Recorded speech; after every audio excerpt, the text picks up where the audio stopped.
we're live.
The African song does not stop. The music goes on and on.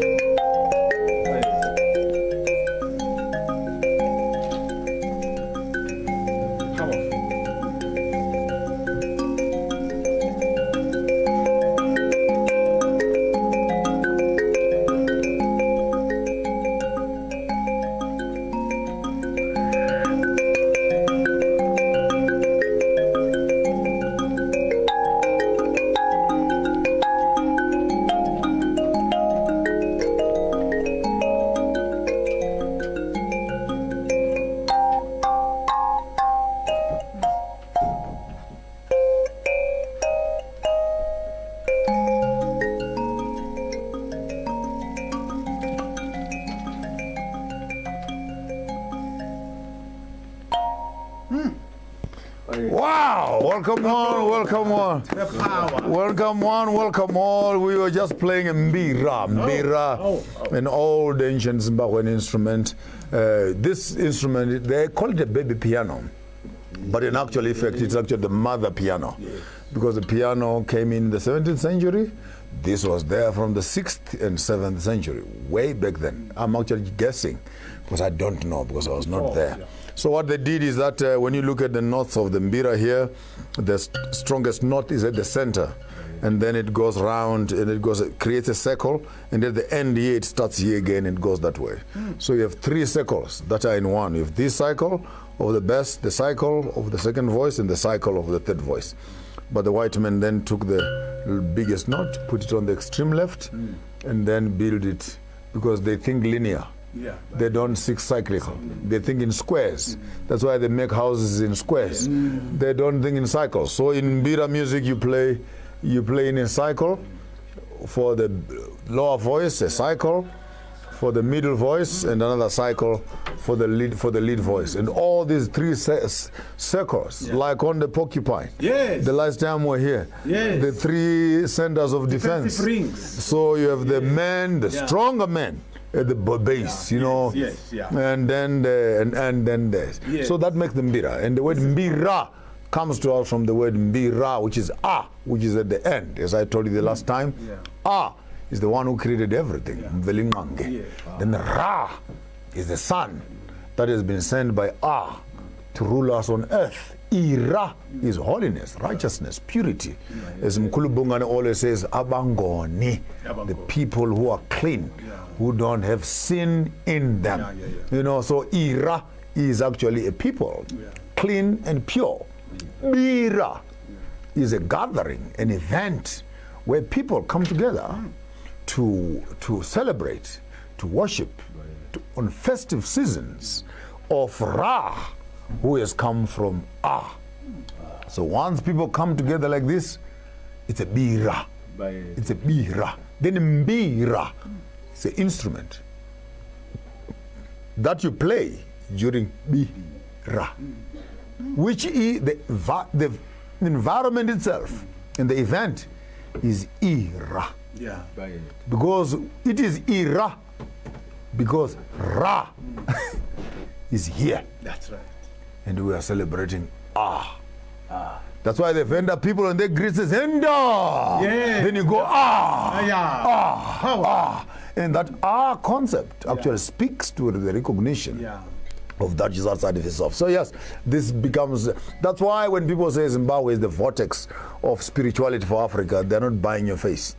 We are saying what we are saying on the basis of the history, the knowledge, the ancient knowledge that is actually incubated in us.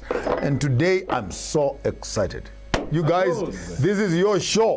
You have 3 hours to talk to the nation of Africa, relating to us from ancient knowledge, relating to us from ancient information, stars, moons, cosmology, and this is a rare combination. And actually, let me be frank, guys, this is for the first time in the history of media that you are able to put together Mocholoko ZuluMathabo Zulu and gift Uzalembete on the same stage to be discussing the greater space of African spirituality.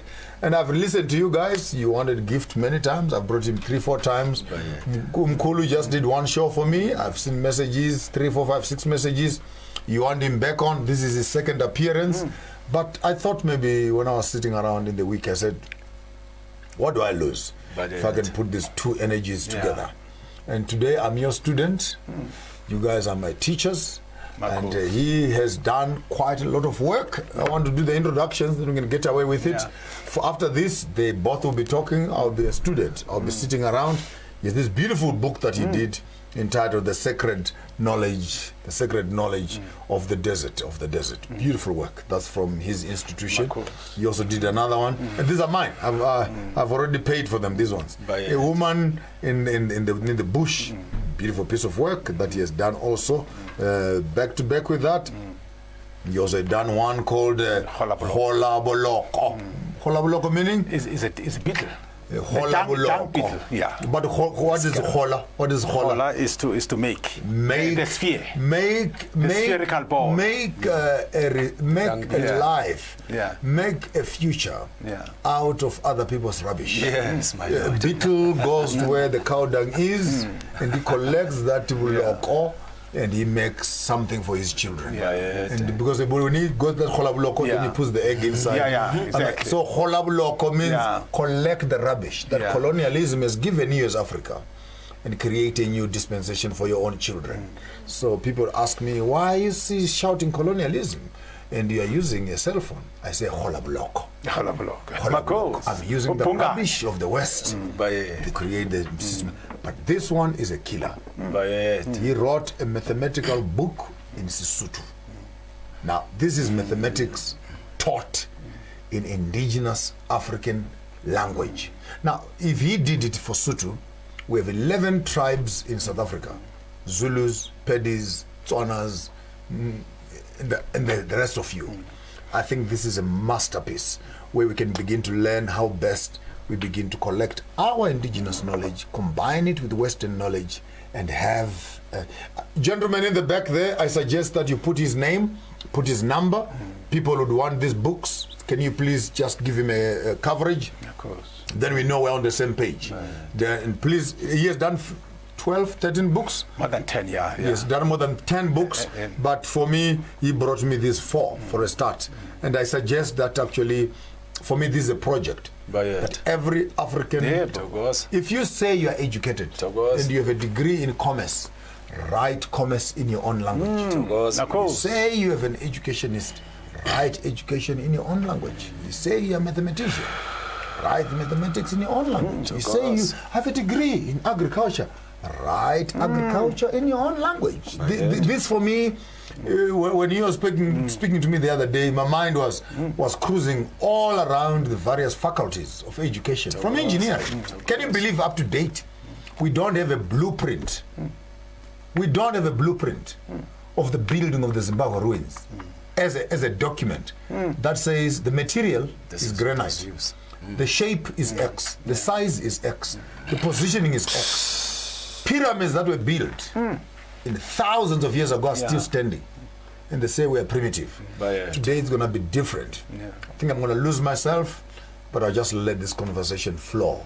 And I brought these 4 books written by Mocholoko ZuluMathabo Zulu. Brilliant scholar. He's actually a cosmology student and etc. But in my library, I got excited also. You forgive me. It's one of those rare moments where you get to see Maponga J in his glasses just to extend my eyes. I also got a book in my library that I thought I would also share, which is entitled Healing the Exposed Being. Healing the Exposed Being. And the beautiful piece of work, this is my library, this is done by the South African Ngoma tradition, how people are initiated into. I'm happy why I brought this, because there are some institutions that are beginning to take our conversation seriously. And when I saw this book actually says we can talk to our ancient systems and begin to put them into literature. And for me, even those who are being initiated into the greater space of Izangoman and Tonton, you can now have a library in your school. That while the man is with you for 6 months, at least data. You should have read one book at least, one book, and you can review him on the basis of that. And we cannot mention literature before we also mentioned. I was walking on the shop on Friday last week, and I met our ancient writer himself by the name of Chinua Achebe on his great classic book, Things Are Falling Apart.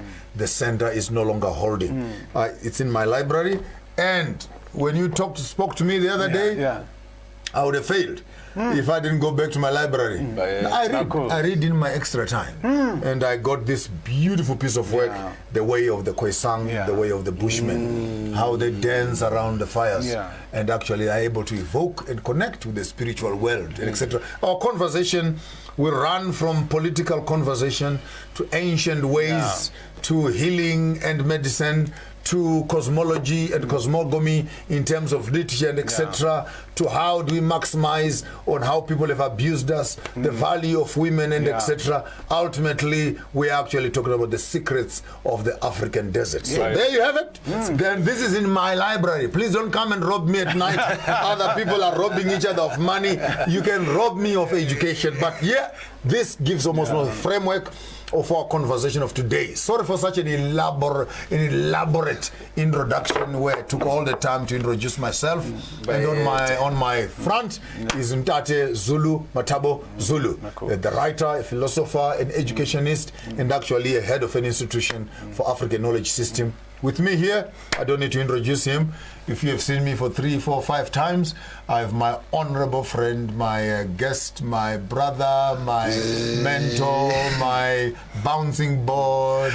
Oh man, what would I be without you? What would I be? This is a man behind the curtains. When you guys don't see me, I'm with him. Busy trying to synergize and collect information so that we can come to a common understanding. Gift Uzalwembete Umajodina. And with those few words, maybe someone is tuning in for the first time. I would give you each maybe 2 minutes or 3 minutes at most to introduce yourself, who you are, what you're doing, and where you're coming from, and what brings you to the show.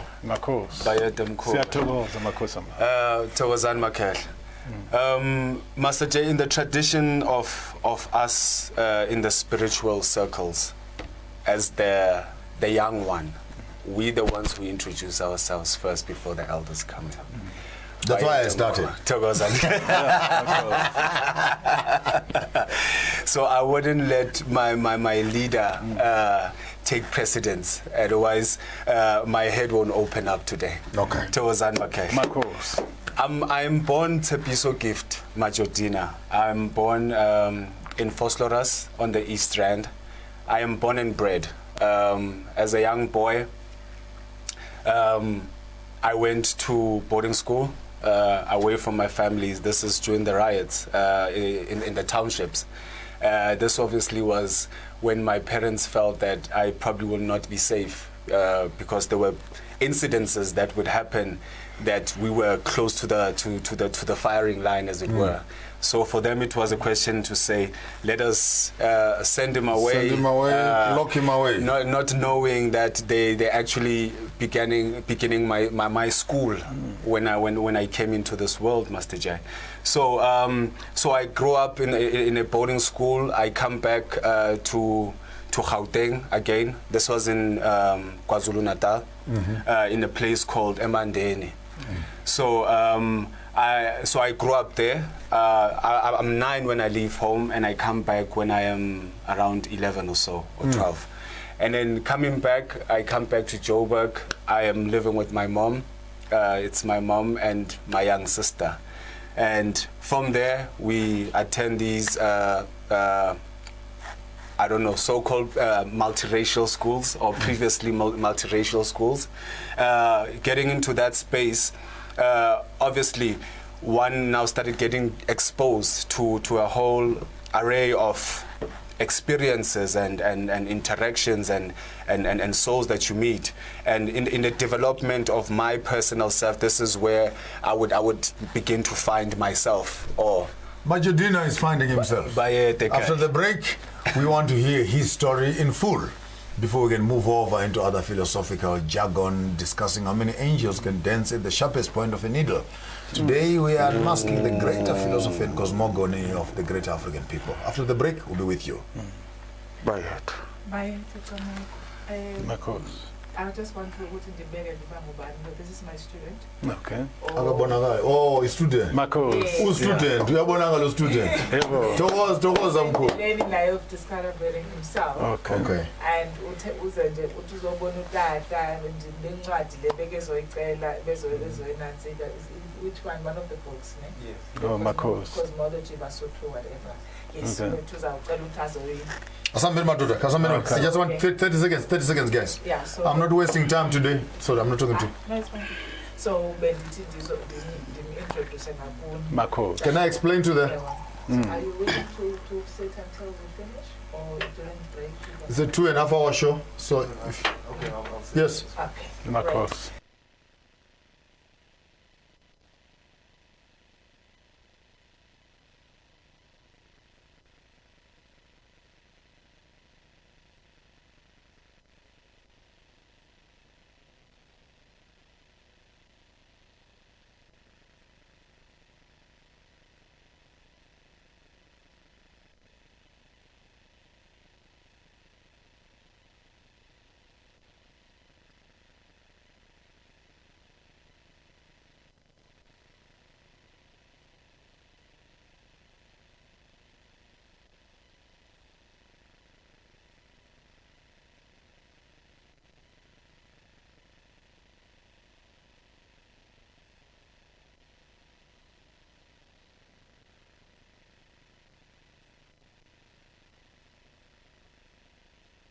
Hello.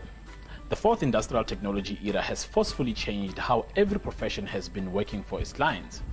The world has become smaller than what we used to think. Imagine the ease of talking to a person who is in Australia, China, or Germany while you are in South Africa, as if you're just next door. The ease that globalization and the fourth industrial technology have brought to humanity entail doing business anywhere in the world as long as you have the purpose and the means. It is our expertise as MaRaRa Incorporated to advise clients immigrating to South Africa on various permits and on opportunities for travelers who intend to sojourn in South Africa for a longer period of time. Ṣé ayé náà ti kéré ju èyí tí a rò lọ. Nítorí náà ìmọ̀ wa ní ìsìlọ àti òfin àgbáyé ṣe wá ní ọ́fíìsì àkókò lórí àwọn ìṣòwò ilé àti ìgbaniláyé láti gba ìwé ìrìnnà fún iṣẹ́ okòwò. Ho MaRaRa Incorporated re ba eletse dinotari le basebedisi le di office tsa rena kwa Pretoria, Johannesburg le Bloemfontein. MaRaRa Incorporated e humanega ga bonolo go bareki ba rena. Go humana tlhagiso leseding ka botlalo re kgopela le re leletse mogala go 012 341 4187 go ba le re ngwalele lengwalo tsebile go admin@chabangu.co.za. MaRaRa Incorporated mo mathata a humanago tharollo.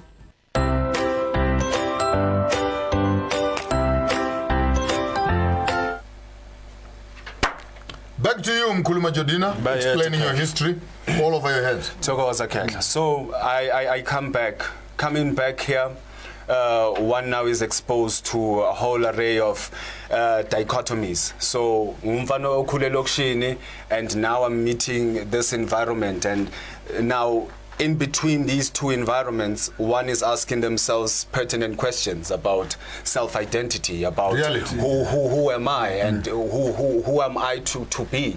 And after having lost my father at that point, I think it also just switched. It switched my mindset, because at that time I don't think I started perceiving life in the same manner or in the same form as my peers, as it were. So I knew at that point in time that my life would take a different turn, Master J. I knew that it would take a different turn, and only for it to take a different turn where now I started having visitations. I would start having visitation from the elders, and obviously one is coming from a very Christian background, and that in itself had its own pillars that creates almost conflict. A serious conflict. Because in church you are told these are demons. And it takes a very long, it takes some time, not a very long time, but it takes some time to break down some of these ideas and some of these ideological concepts that when you start to confront them on a spiritual platform, you realize that they create blockages, and you can't even now begin to ascend, where now we were not given the tools that in spiritual growth there are ascension levels that one actually goes to in terms of maturing within that space. So now when one is beginning to have these visitations from beings who I was told were dead, and I should have nothing. I should have nothing to do with that aspect of my person of my life. You know what I'm saying? So now I'm left in this conflict to say now, these people come and I know them, and the conversations that we're having, I can understand, they are audible, I am logical, I am reasoning. It's nothing happening outside of my own will, as it were. So I'm having these conversations, and now when I come back into this world, I'm now beginning to interrogate these questions. And deal with misunderstanding. What's happening? What is happening with such and such? What is happening with such and such? So the journey leads, Master J. I'm having these visitations. I'm not comprehending. I am not comprehending because my mind is too English. It is too European in terms of conceptualizing. And the religious. Because that is where the problem is that we think in an English form, if I may put it like as that. I call them.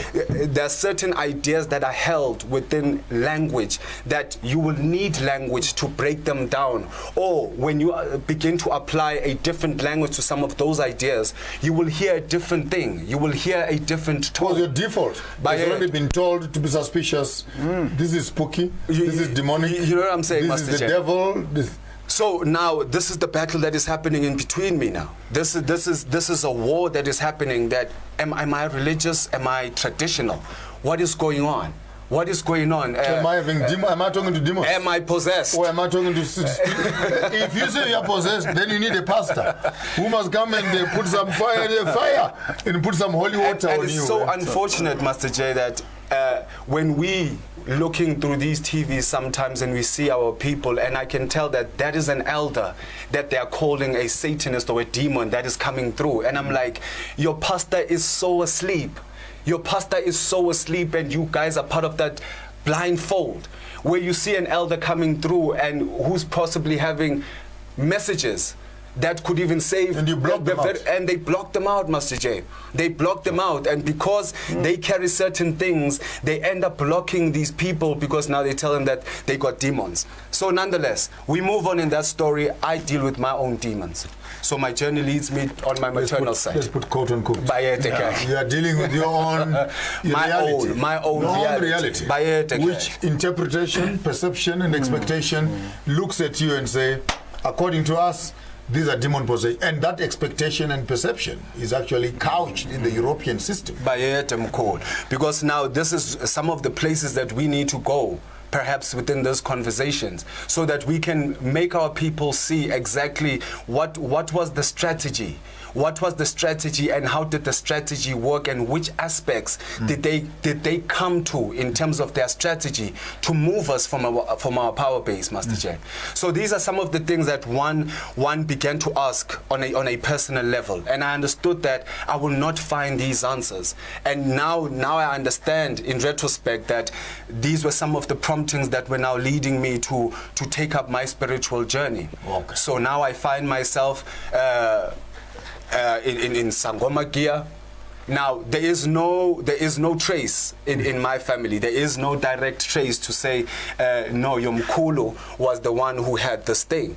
I remember when I first came and I told my mom, for instance, and she was like, but there's no one in the family who's like that.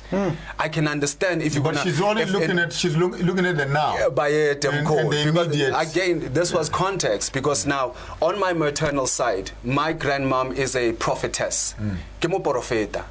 I don't know this because I'm nurtured by my grandmother as I grow before I leave. So I do not know that my grandmother is a seer. She is a seer, she has gone to practice, but I have no concept that this woman here is an elder in the true sense of the word. So for them, when it came, it was that thing to say, okay, if it is the gift, then maybe take it up. And they gave you a name called gift. They gave you a name called gift. They know you end up with gifts. You know.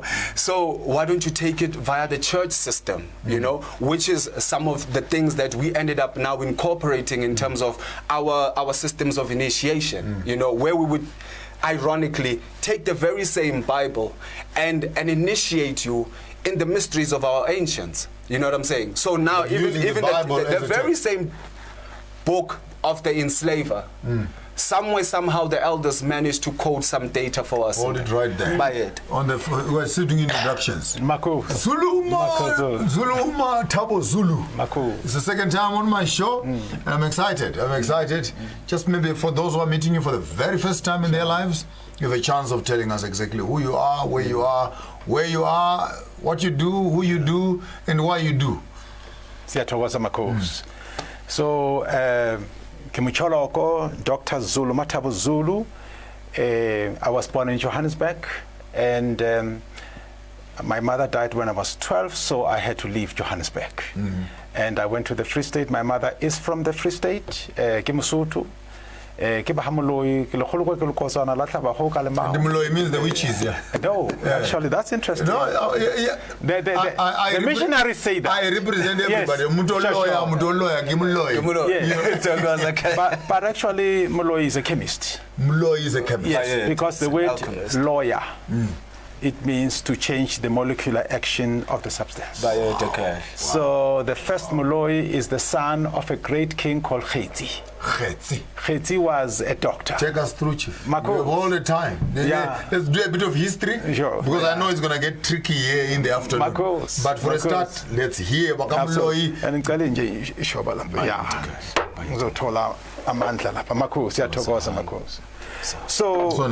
So the first king was Khetsi, and then he had a son.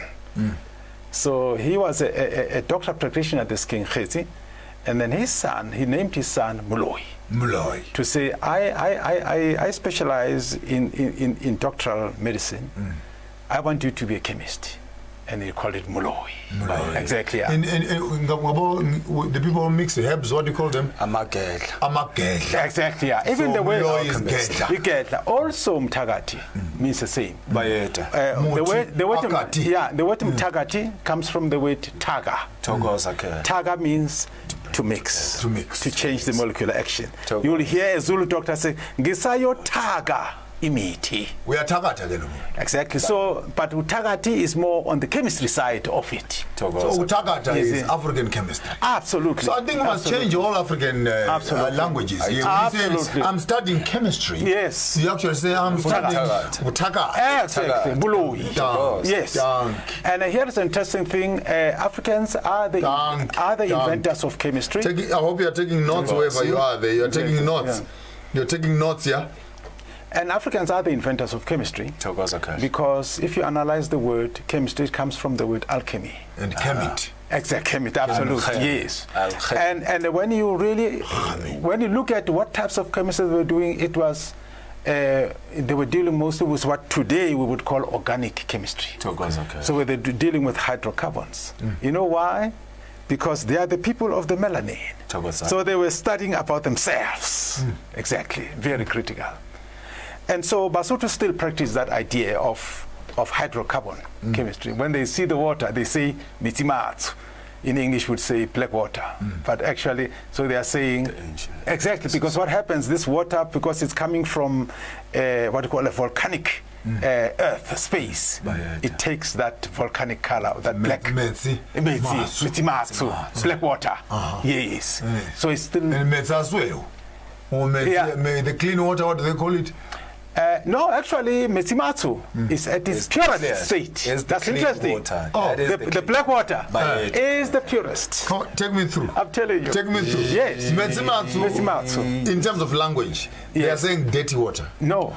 Well, I see. I'm saying in linguistic. Yeah, I understand that. So Metsimatsu means black water. But in actual effect, Metsimatsu purest is actually the water that is coming out of the earth. Exactly, cleanest. So it's like you're speaking in a... Exactly, backwards. It's the metaphor of the Genesis story. Sure, to say now, when the source is coming and saying, in the beginning, where was the source while the light was being manifest? It was in the darkness. It was in residence in the darkness. That is the pure light. That is the origination. Pure light is darkness. Those of you who are coming from church, you need to get to the bathroom and wash your face first with the Metsimatsu. For you to understand what you are saying here. Exactly. And it's interesting, thanks for making that point. It's interesting that Metsimatsu, we're talking about the primordial water, right? It is black because there was no light. You're throwing me off again. That is too the much primordial in one line. Primordial water for the young students, these are the waters of birth. Exactly. Where we all sleep, and that which is spiritual. Your father is spiritual. But when he puts the sperm, which is water, in your mother's womb, the pre-model waters are able to convert spiritual waters into bone, into structure, into being. Absolutely. So water is a medium. Oh, absolutely. Between the spiritual and the physical. Hashtag that. Yeah. Water is a medium between the spiritual and the physical. Absolutely, absolutely. And the Basotho take it further. For example, light in Sesotho is called Lesedi. Lesedi. Yeah. So the LE is an object reference. It refers to the object, the LE. And then the Sedi is saying to us that the light is from the water. Because D is the water. Remember we discussed Madi. Yeah, Madi. Naledi. Naledi. So the D is the water. The SE describes the light. But it's saying that the light came from the water. So that's came from the water. So if you ask the question and say, water, light, which came first? It is the water. That darkness, that black water. That actually speaks to the Genesis story. Absolutely. Where we are told that the world was full of darkness and waters were there and a great expanse of the deep. And so light comes from the water. Yeah, they say that water is the mother of light. And you can tell, and this here is an interesting part. When light is traveling at a high speed, right? What, more than about 300,000 kilometers per second, right? The speed of light. But once it reaches water, it slows down because this is the mother. Wow. Yeah, it changes. That's why. And it gives us the color spectrum. Exactly, yeah. And now you have the 7. And it diffracts. Imagine. Allow me, maybe for the purposes of the structure, I'm just thinking while I'm talking to you, I may need to structure my mind so that the conversation takes a balanced sort of direction. So allow me, for the rest of the conversation, allow me to stand with the theological text so that I can be a bridge between the Christian community and this ancient cosmological and spiritual reflection. The Bible says there was water in the ground and the Lord moved some of the water from the ground and he puts it into the sky. And when the light leaves the sun and goes through the waters that are in the sky, it's for that reason that we have color on earth. Because then the light goes through the water, it slows down, that's why we're not bent. And that's why our skins are protected from the sun. So I'm actually hearing while you're talking that actually this cosmical conversation it has an interpretation in terms of explaining our physicality and how it's relating to the spiritual space. Now, Master J, Master J, this is where some esotericists will tell you that we are inside a holographic image while we are in here because of that very science. When the light is coming in and then it refracts into its different spectrums. So in here now it's a play within colors. That's life of a rainbow. Now we have different manifestations happening because of these different color spectrums that are happening. And these are some of the keys that the initiates get given by it in terms of initiation. By it. And then you were just mentioning about the sky and the earth. So when you go to this cosmology now, go deeper into the African cosmology, there was no water on earth, this particular earth we're living in. And then what happens is that there's a star that came. It's called Mocholoko. Mocholoko. Yeah, maybe let's explain Mocholoko. So a star is called Naledi in Sesotho, right? And then that word Naledi is telling us that there is water in the star. It was made with water. There's a D. There's a D. Yes, exactly. And that word D comes from the word called Mugedi. Okay. And then when the star moves across the sky, making a trail, like a comet or a shooting star, they call it Mocholoko. My grandmother, when the star is moving in that direction, that's where your wife is coming from. Okay. That's a good wife, actually. You need that one. You must follow it. Where it is falling, that's where. And my stars will always falling to the south. Maybe that's why I ended up So now that shooting star is called Mocholoko. The word Mocholoko means a trail of the star. Muchochororo. In Shona, it is actually the millicob. Okay. The hair that comes out of the I see that. Yeah. That trail. The cobweb. Yeah. On top of the. I see that. Yeah. Yes. That floor. Okay. Muchochororo. Okay. But makes sense because it's making a trail. Those lines. They're making trails. Yes. And then in Zulu we would call it Umfolozi. Umfolozi means that the trail. That's why there's a river in KZN. No, that's not big scared. Even English, I think, is borrowing from Zulu. Yeah. From Mabangoni, who says Mfolozi. And inside Mfolozi, there's follow. There's a Thanks for that collection. So now that river in KZN is called Mfolozi Omnyama, the Black Waters. We're back to that in KZN. Wow. And then they're using now the cosmic description. Mfolozi is Mocholoko. Exactly. And particularly because the way it also moves. Exactly. Now that particular star in Mocholoko, fine. So if it was to fall on the ground, that star, like a meteorite, it's no longer called Mocholoko. It's now called Lidumedi.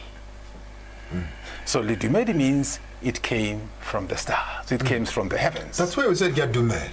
Exactly. So when you say thank you, yes. No, allow me to become philosophical. Mako. Because I think I have the tools. Absolutely. So when you say Gadumed, and an asteroid or a star that has fallen on the ground, Kidumed. Yes. When you say Kidumed, you're actually saying to the person, you have acted like a star. Yeah, powerful star. You have fallen from the supernatural into my own space and changed my environment. So when someone says Kidumed, actually you have acted like a star. Absolutely. Yes. In some of the imageries that we would use in terms of just dealing with the subconscious mind, we would tell the initiate that you are a star. But in the star, in the sense that you are also made up of these 5 elements. So when these 5 elements are activated or they're fully active in you, then you are a complete human being. When we come back after the break, I want us, Mkhulu, to take us through how stars fall from the heavens and they convert their names, and their names are changed from stars, from Bonaledi to Lidumedi. Yeah. After the break. Powerful stuff. Hello. The 4th industrial technology era has forcefully changed how every profession has been working for its clients. The world has become smaller than what we used to think. Imagine the ease of talking to a person who is in Australia, China, or Germany while you are in South Africa, as if you're just next door. The ease that globalization and the fourth industrial technology have brought to humanity entail doing business anywhere in the world as long as you have the purpose and the means. It is our expertise as MB Chabangu Incorporated to advise clients immigrating to South Africa on various permits and on opportunities for travelers who intend to sojourn in South Africa for a longer period of time. Ayé náà ti kéré ju èyí tí a rò lọ. Nítorí náà, ìmọ̀ wa ní ìsìlọ̀ àti òfin àgbáyé ṣe wá ní ọ́fíìsì àkókò lórí àwọn ìṣòwò ilé àti ìgbaniláyé láti gba ìwé ìrìnnà fún iṣẹ́ okòwò. Ho MB Chabangu Incorporated, reba eleji di notary le basebedisi le di office tsa rena kwa Pretoria, Johannesburg le Bloemfontein. MB Chabangu Incorporated e humanega ga bonolo go bareki ba rena. Go humana tlhagiso leseding ka botlalo re kgopela le re leletša mogala go 012 341 4187 goba le re ngwalele lengwalo tsebile go admin@chabangu.co.za. MB Chabangu Incorporated, mo mathata a humanago tharollo.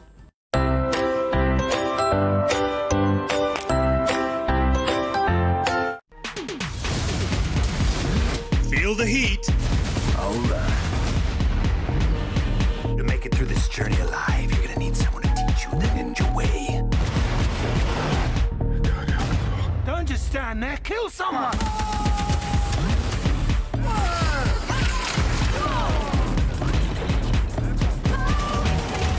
Feel the excitement.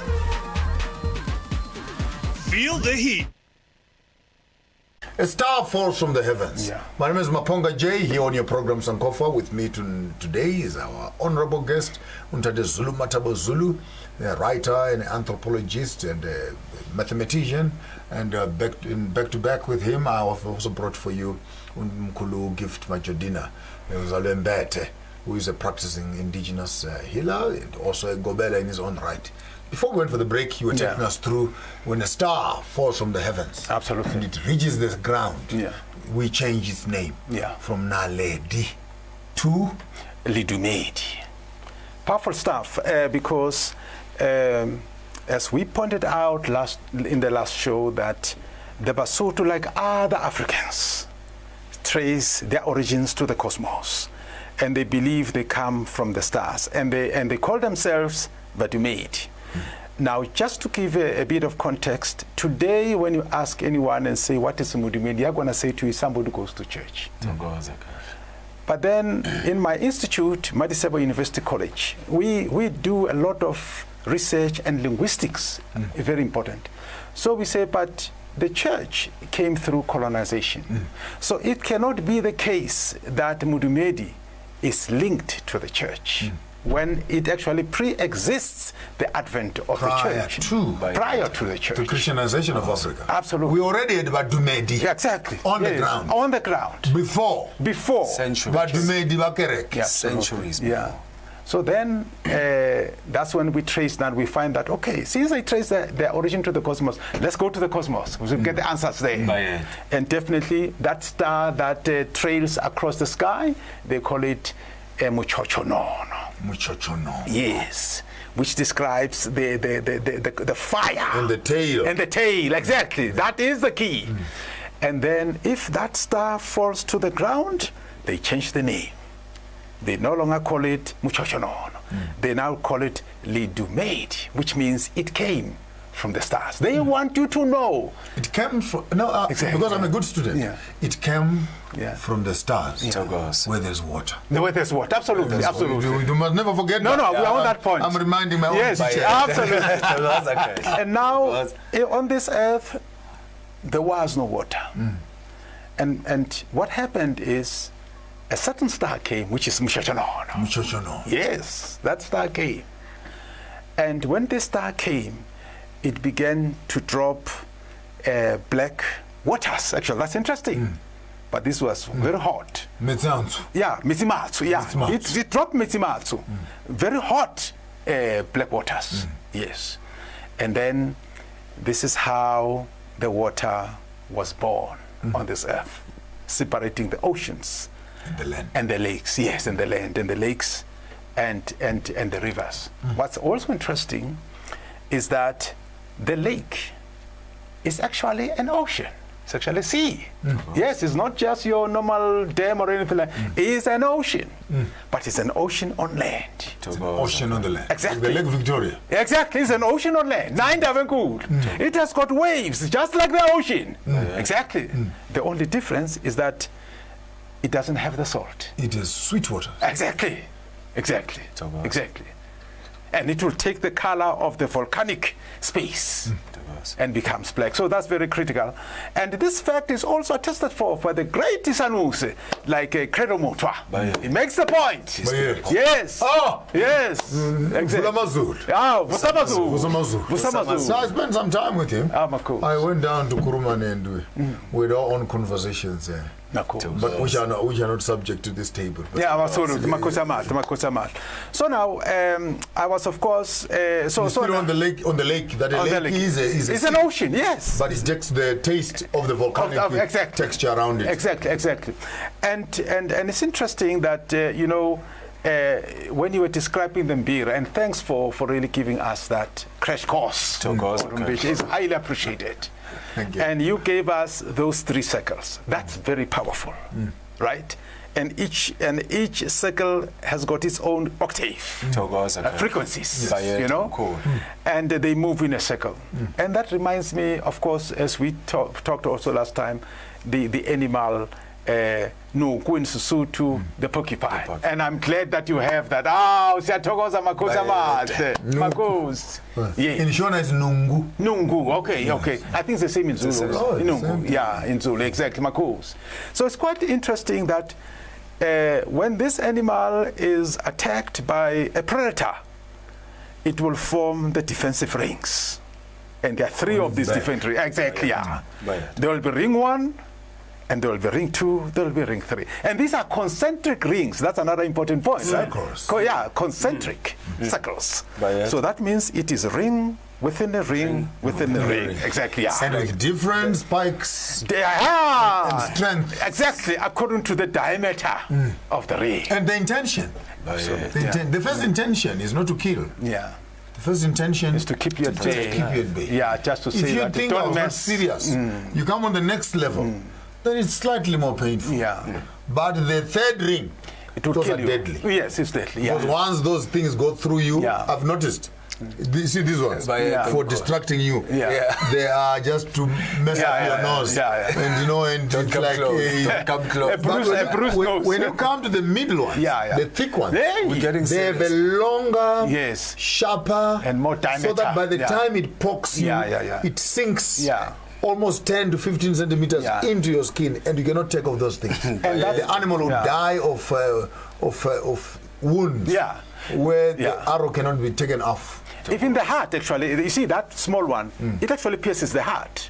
Because again, the lion, when it attacks, then the thing goes like this. By doing this thing, it's opening the heart of the lion. It's no longer protected here. You attack when you are vulnerable. Exactly. That takes me back to karate. Exactly. They said every time you are throwing a punch, you're vulnerable. That's the time you are actually exposed. Wow.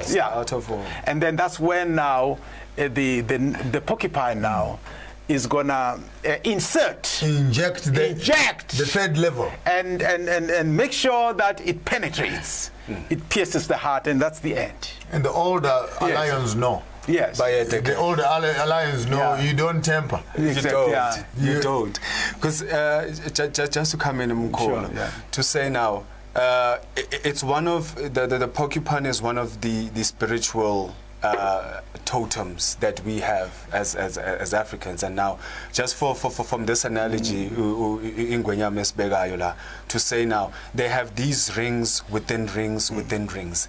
It almost akin to the story of, is it Ezekiel?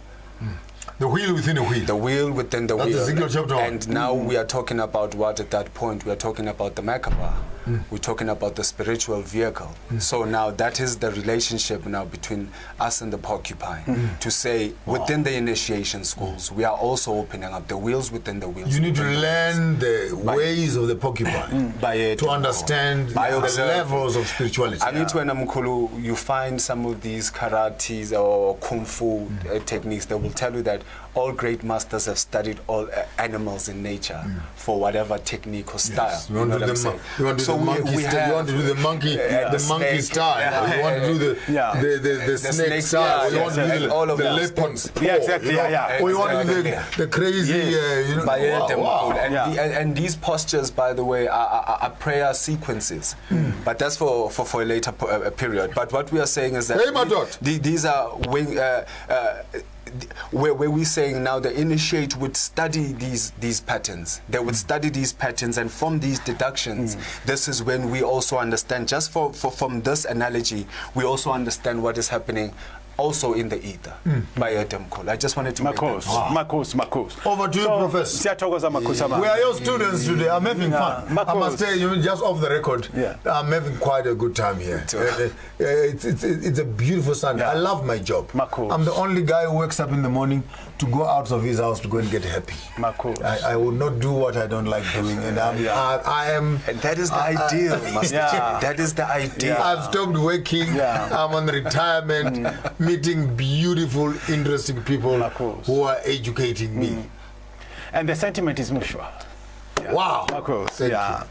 And so so the whole idea of stars and animals, as you pointed out, they're very critical because Africans regard animals as abantu. Beings. Yeah, you will hear Basutibare.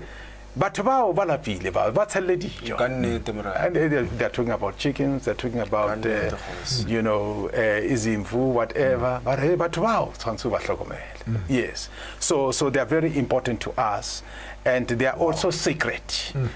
And it's very critical because if you look at at animal, let's say we're talking about the porcupine, for example, or even the animal that is at home, like for example a cat or a dog. It will not talk like as we are talking. And that's part of the cosmic design. It's not supposed to do that. But it can communicate with you spiritually. And you can hear it. And you can hear it. Exactly. I put a picture this morning on my Facebook page. I put a baboon. This is early in the morning. And in my tribe, we say baboon is Manamatanga Kugar, where the first announcers of daybreak, the monkeys. Mumteni, Ujambas. Yeah, Ujambas, that's us. That's my grandfather. Are you Jambas? The father of my father is Slati from Queenstown. How about that? Ekomani and Lady Frey. Ujambas. You notice a moment of silence. It's a recognition of self, Master. Oh yeah, we are the fairness.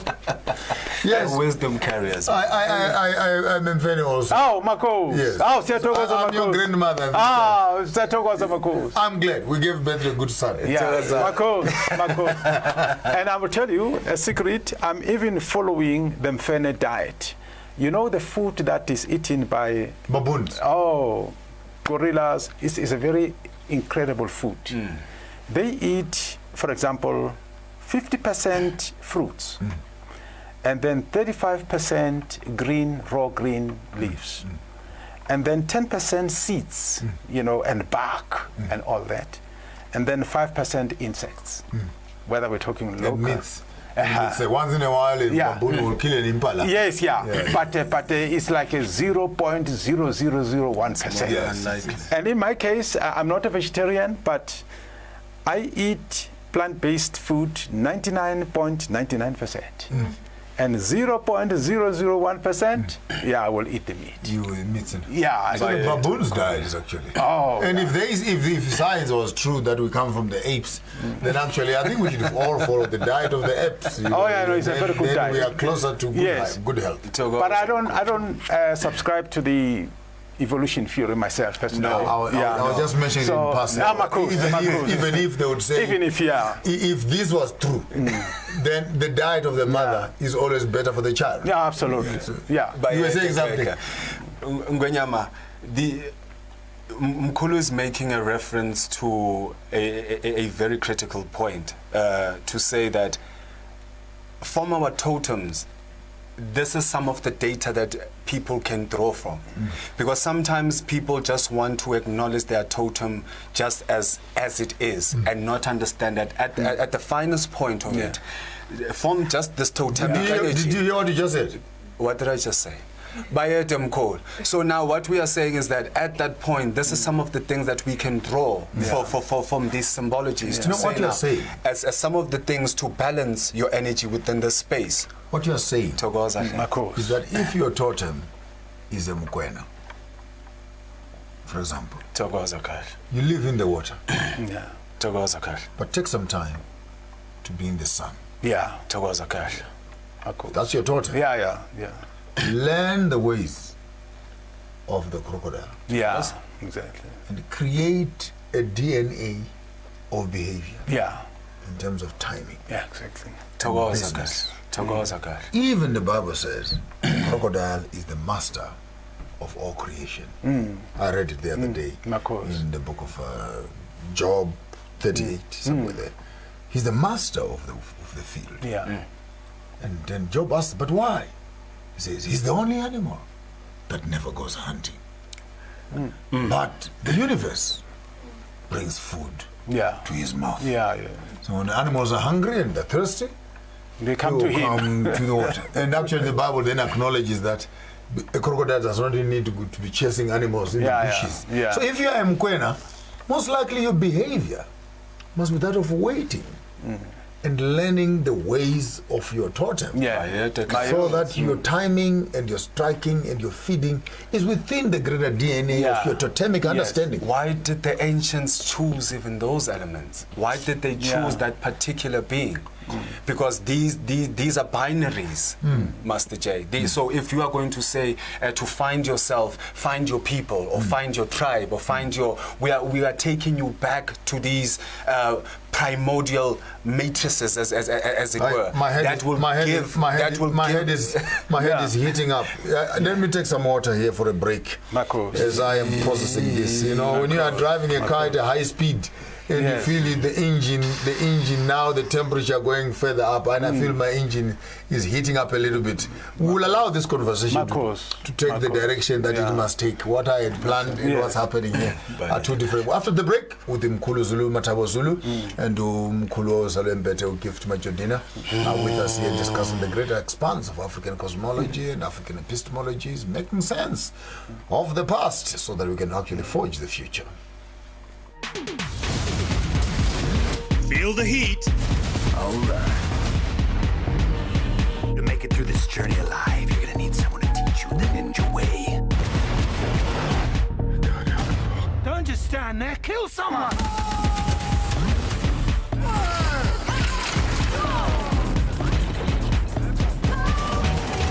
Feel the excitement. Feel the heat with StarSat. Challenge your ordinary. Experience the extraordinary. Not only the government, the municipality here has had no plan. Now, I believe that my peace is my most valuable asset. Absolutely beautiful! This is exactly what I was looking for! DJ Khaled! It is a day to celebrate. We're ready for action. I like it when it's nice and soft. Yeah, that is nice. How was it like growing up in Nigeria? Yes, sir, you know what it is. Feeling is there that, you know, you're doing something special. Stop being so dramatic, Mira. You should just be what you want to be.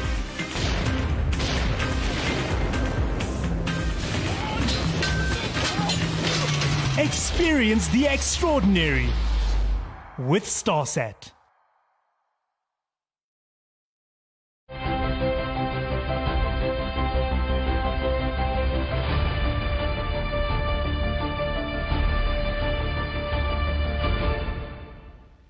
Crocodile. Take us through the movement of the crocodile space. As you're explaining. Now, Kesha, when we look at it in terms of within the chemetic space, as it were, and the symbology that is inherent there, and when we look at and then taking that within the framework of Yobongoma, where now you will find an initiate wearing ilanga. If it's not ilanga, then uzo koga ingwe. Or uzogqoka ibhubesi. Again, it is speaking to the procession of the sun. It is speaking to the initiations of the sun. That's why we are light beings. In contrary to what the world taught us to be, we are the carriers of light. We are the transporters of the light. That's why now we follow the patterns of the light. So now, even when Utwasa is at initiation schools, when we align their program, we align it in terms of where the positions of the sun is, in terms of how the day is progressing. So now, why do we do that? We do that because now we understood as Africans that the sun is an entity. It's a being. It's an energy. It's a consciousness of some sort. So now, at certain times during the day, there are certain energies or vibrations or gateways or portals that are opened for us to access different spaces within the cosmic reality. Now, when you read the Bible, Daniel prayed 3 times a day. To me, that speaks of the windows of time. Because then if he is praying at 9 in the morning, and by the way, some of you guys who are Christians, shame on you, because the level of your thinking vis-a-vis the level of your obsession, it obstructs your mind from understanding common sense.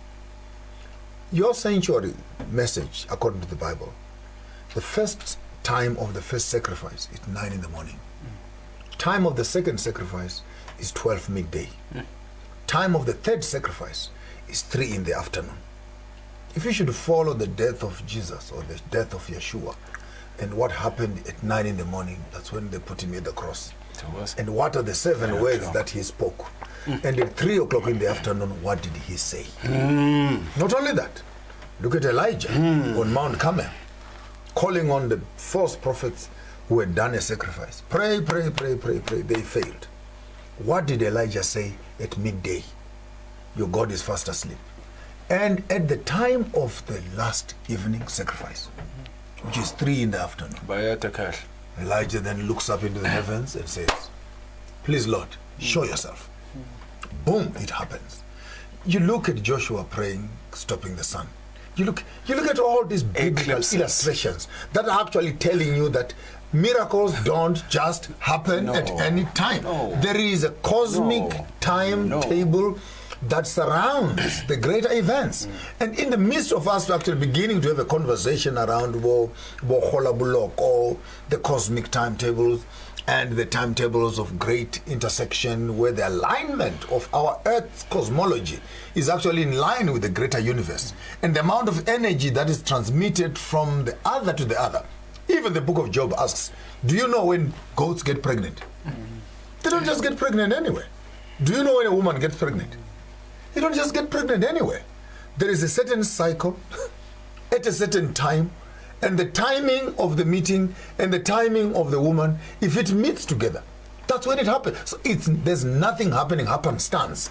There is a cosmical wheel that is actually turning. And when that cosmical wheel faces and clocks in with the events that are happening on the physical cosmology, then can you actually begin to have changes. I don't know how I can begin to explain and empty my head to some of you people who, you know, that kind of an obsession with myopic kind of thinking that obstructs your greater cosmological understanding. The Bible is cosmological. In the beginning, God created the heavens, cosmos, and the earth. You begin to actually see elements of cosmology. I don't know. Sorry, guys. I'm just getting worked up here. Yes. And if you pick up anything in what I'm saying, please build up on that. I just wanted to come in there. I think also, and thanks for making those points, but I think it is also prudent to make the point that when the Jews wrote the Old Testament, they actually borrowed from the ancient African scriptures. Not borrowed, stole even, you know.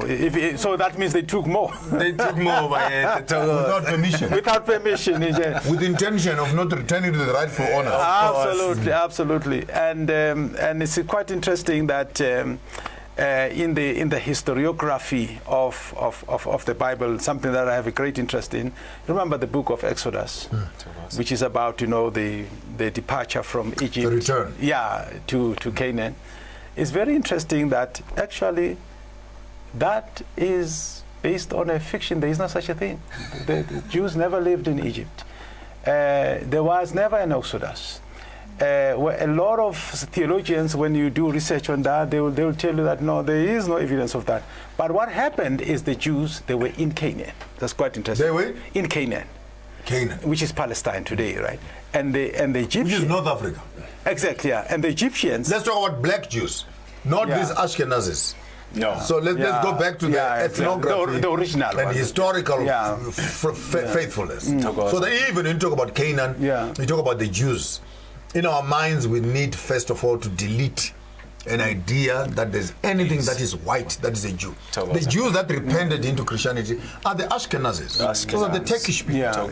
And by any means possible, they are not Jews. Because the history and the geography of Hebrew nations is North Africa. And my Bible says, and God created a garden north of Eden. It means therefore that Africa is Eden. If there was anything called a garden, it was east of Eden. And I think but many of us take the garden to be Eden, instead of considering Africa to be the Eden. Eden has no name. The garden they're talking about has no name. It's an environment. It says Eden is an environment. It is not a place. He planted a garden east of Eden. So if you cannot identify where Eden is, you never know where the garden was. And you know, that's interesting because you know where is Eden, that Eden today, it would be Kampala in Uganda. You know what's interesting about that place? You know, if various places, you know, the time changes according to the season. Kampala is exactly like that.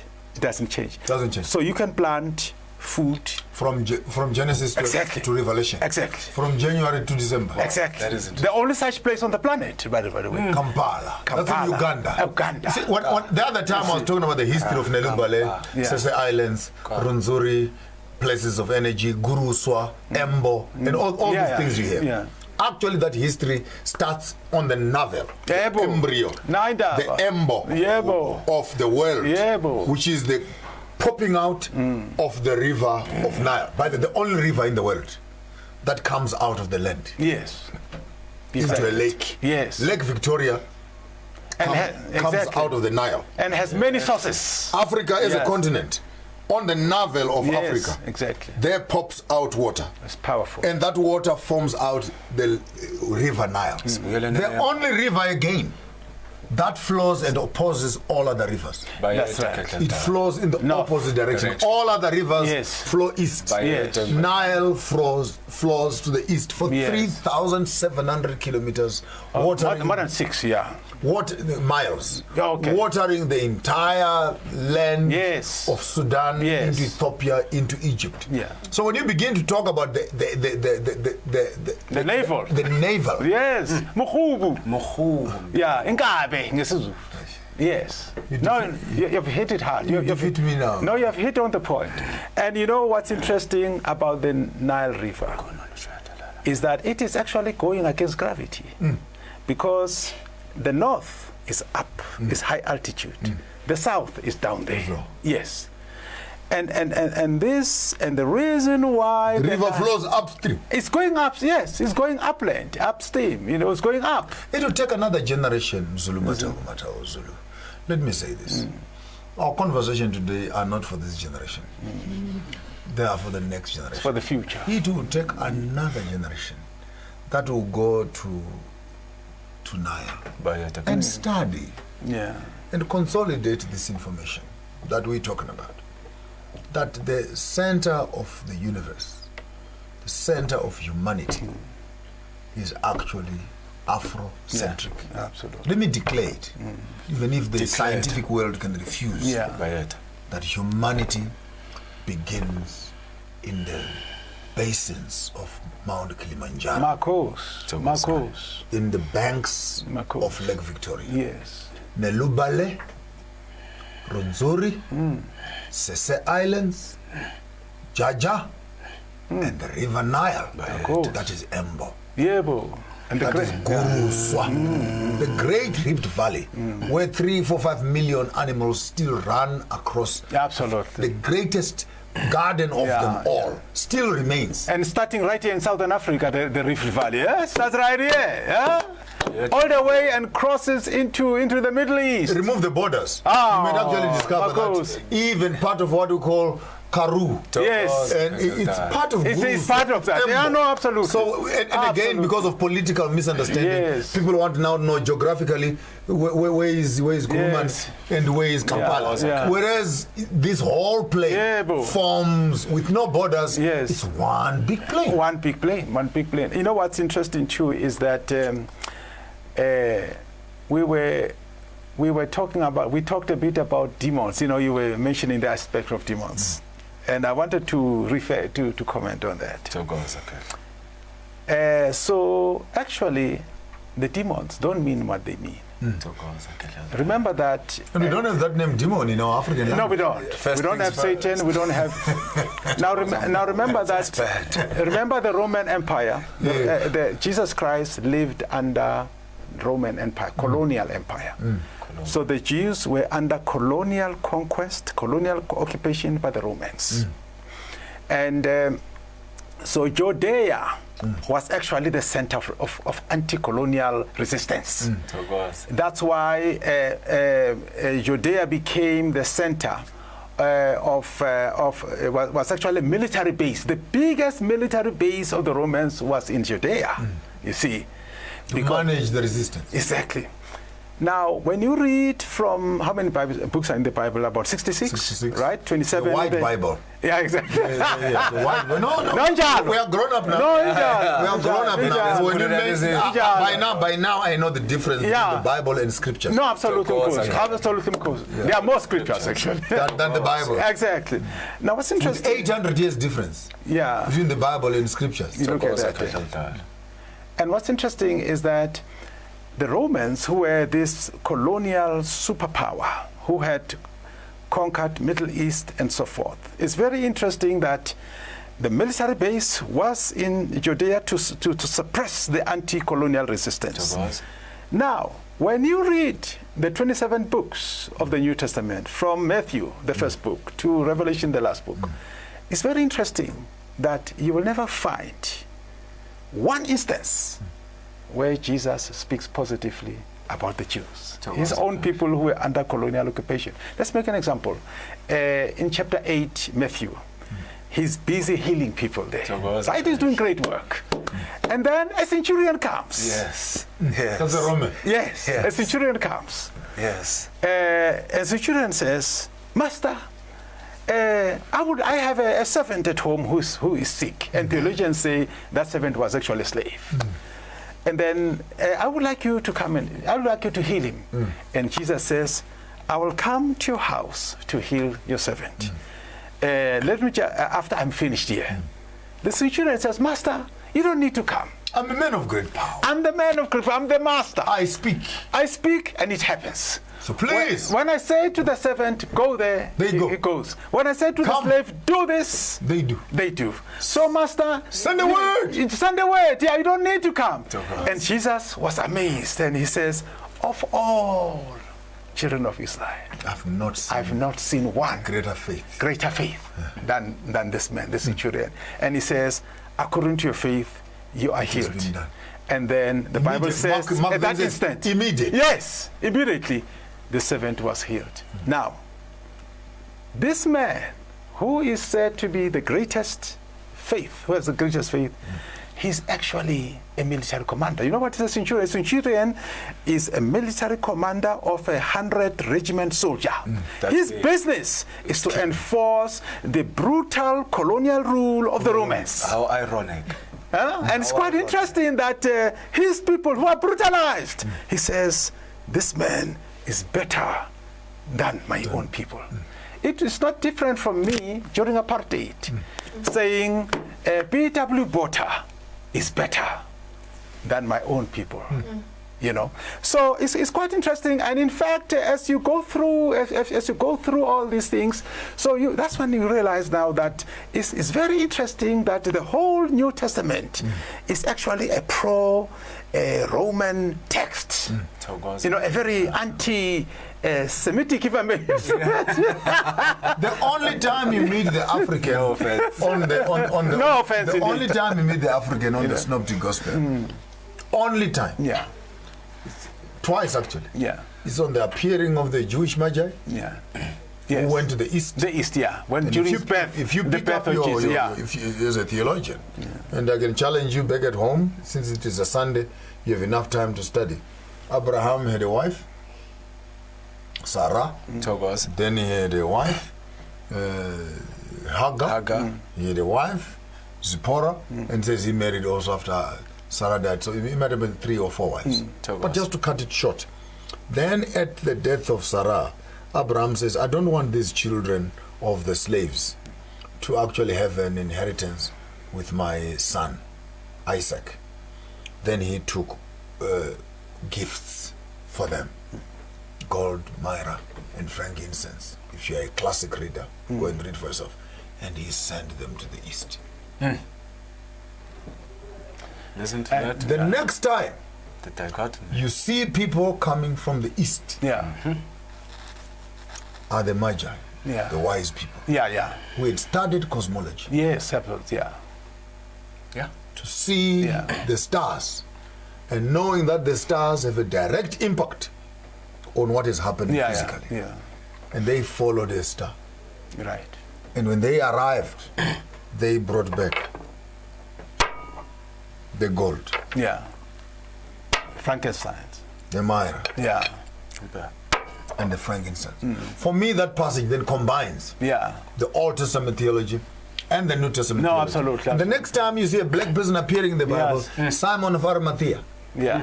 And sorry, not to cut you short, but I want to Simon of Cyrene, sorry. I like the Frankenstein aspect. You know where the Frankenstein comes? Impep. The Frankenstein is from from Somalia. They are the large. That's why even one of the great queen from Egypt made a trip. Remember, there's a whole thing on the Egyptian manuscripts about the trip that was made from the Egyptian queen to Somalia to go and look for the Frankensteins. They have more than anybody. Exactly. And that's one of the reasons why there's military occupation, there's military invasion of Somalia. You see. It's quite amazing. Spiritual. Oh yes. And in fact, so I was going to connect with it. And let's agree. Yeah. We have a country in Africa called the Gold Coast. Yes. Ghana. Which is Ghana. Yes. We have a country in Africa which produces the highest of frankincense. Yes. Somalia. If you are talking about the 3 wise,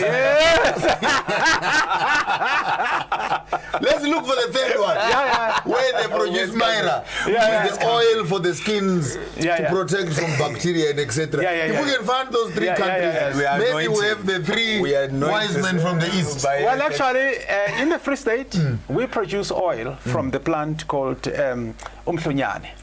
Yes. That oil, there's no insect that will come. Bite you from No.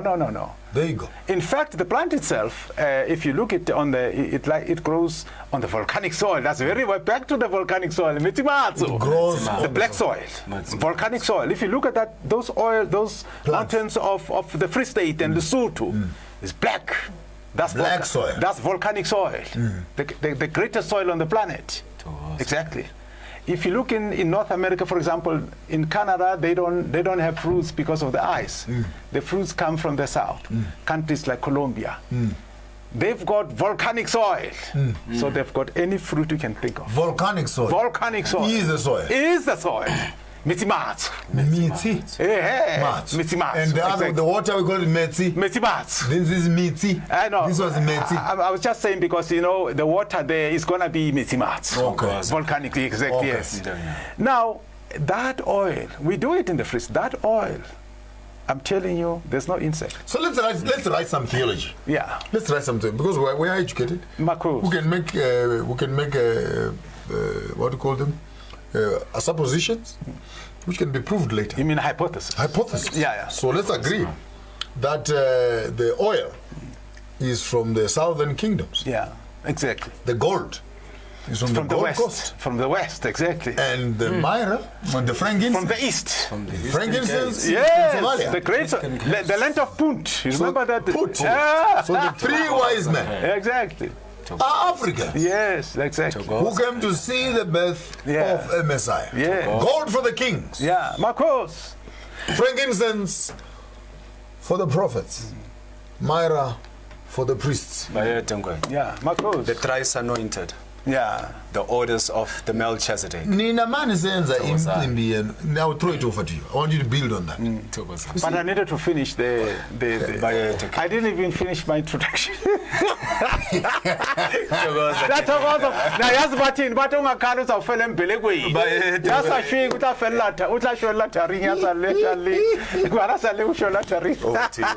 Okay.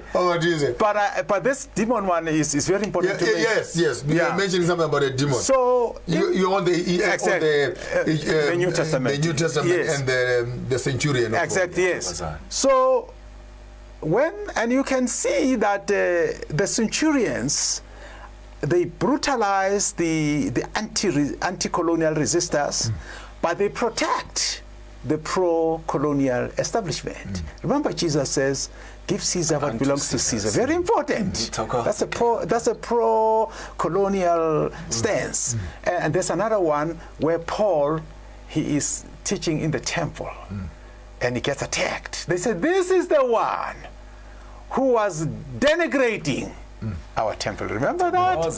And the dragon, guess who protects him? The centurion. You remember that? Exactly. The Roman centurion. So it's quite interesting that the colonial establishment protects these disciples and so forth, you know. If you look at Judas Iscariot, it's very interesting.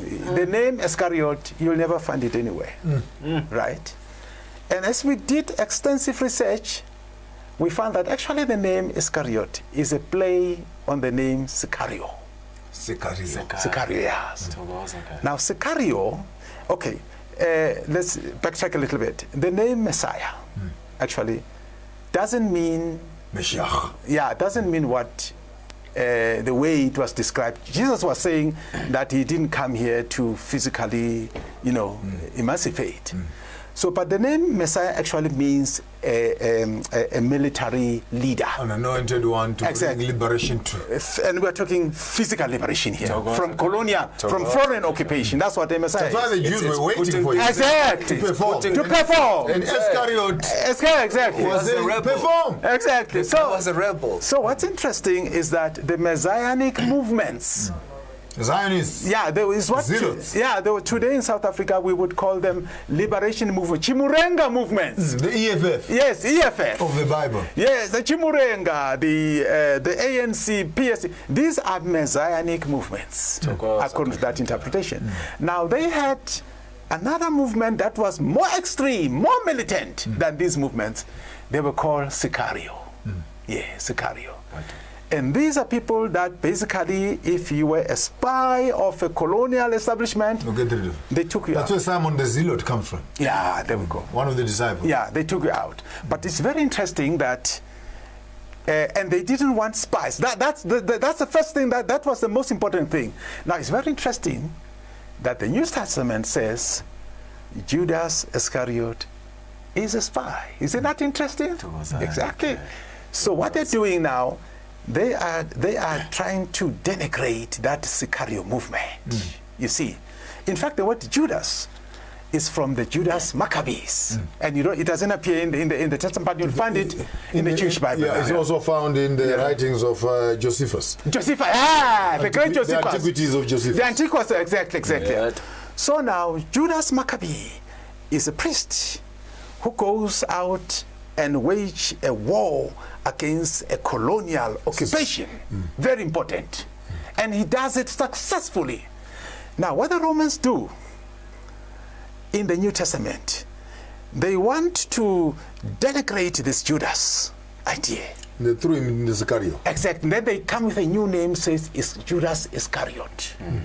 But you'll never find it. But you'll find Sicario. Sicario is... He appears in Josephus' books, for example, right? He talks about them. He doesn't like them, of course. But I understand. But he accounts for them. But he accounts for them. And that's because, you know, Josephus, of course, as you remember, he was one of the Roman resistors. But then he's captured there. And then he becomes now a collaborator. He defects, in other words. Let's take a small little short break here while we are having our small little conversation here with my honorable friends, Dr. ZuluMathabo Zulu and our Professor Emeritus here, who give to Salembet. When you come back after the break, you were about to say something there and I cut you short there. When we come back, you can open up the program for us. Just after the break. Hello. The fourth industrial technology era has forcefully changed how every profession has been working for its clients. The world has become smaller than what we used to think.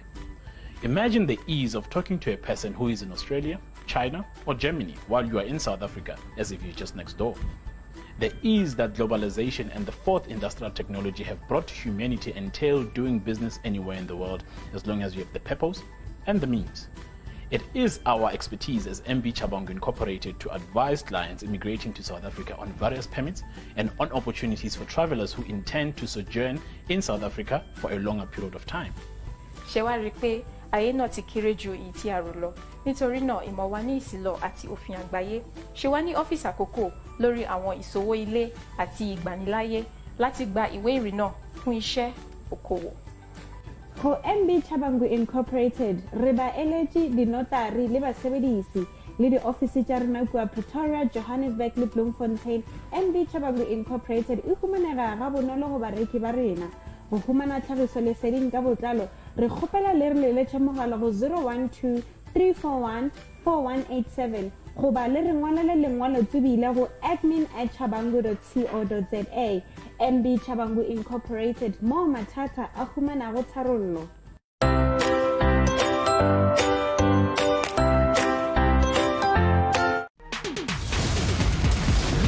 Feel the heat. Alright. To make it through this journey alive, you're gonna need someone to teach you the ninja way.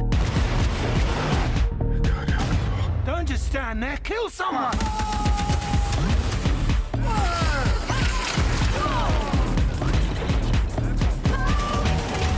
Feel the excitement.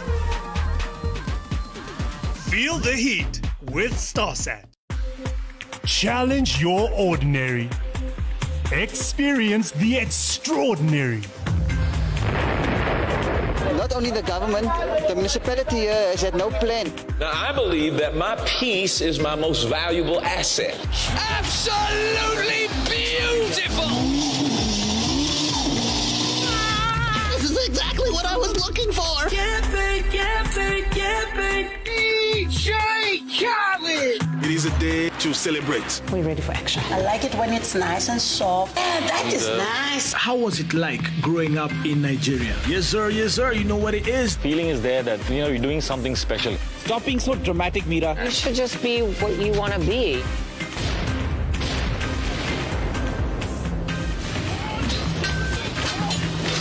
Experience the extraordinary with StarSat.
Work on it at the back there.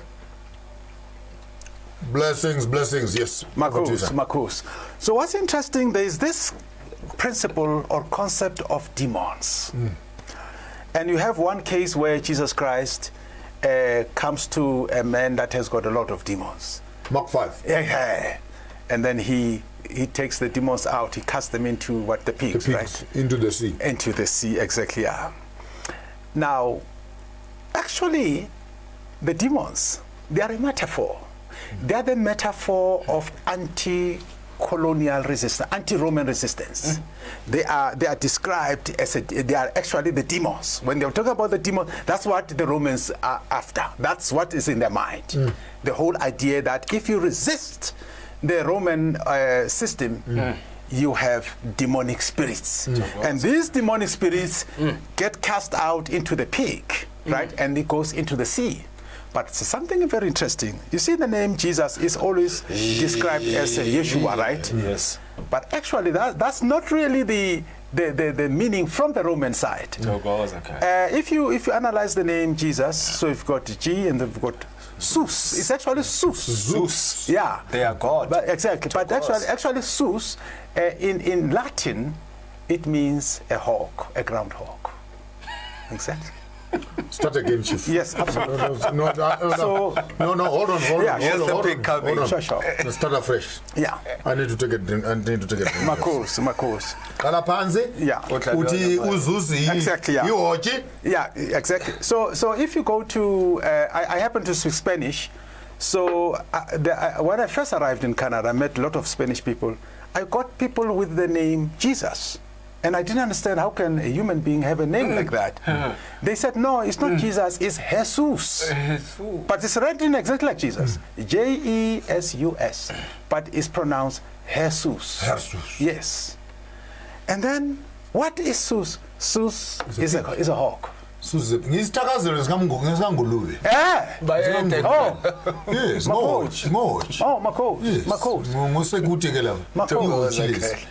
Yeah.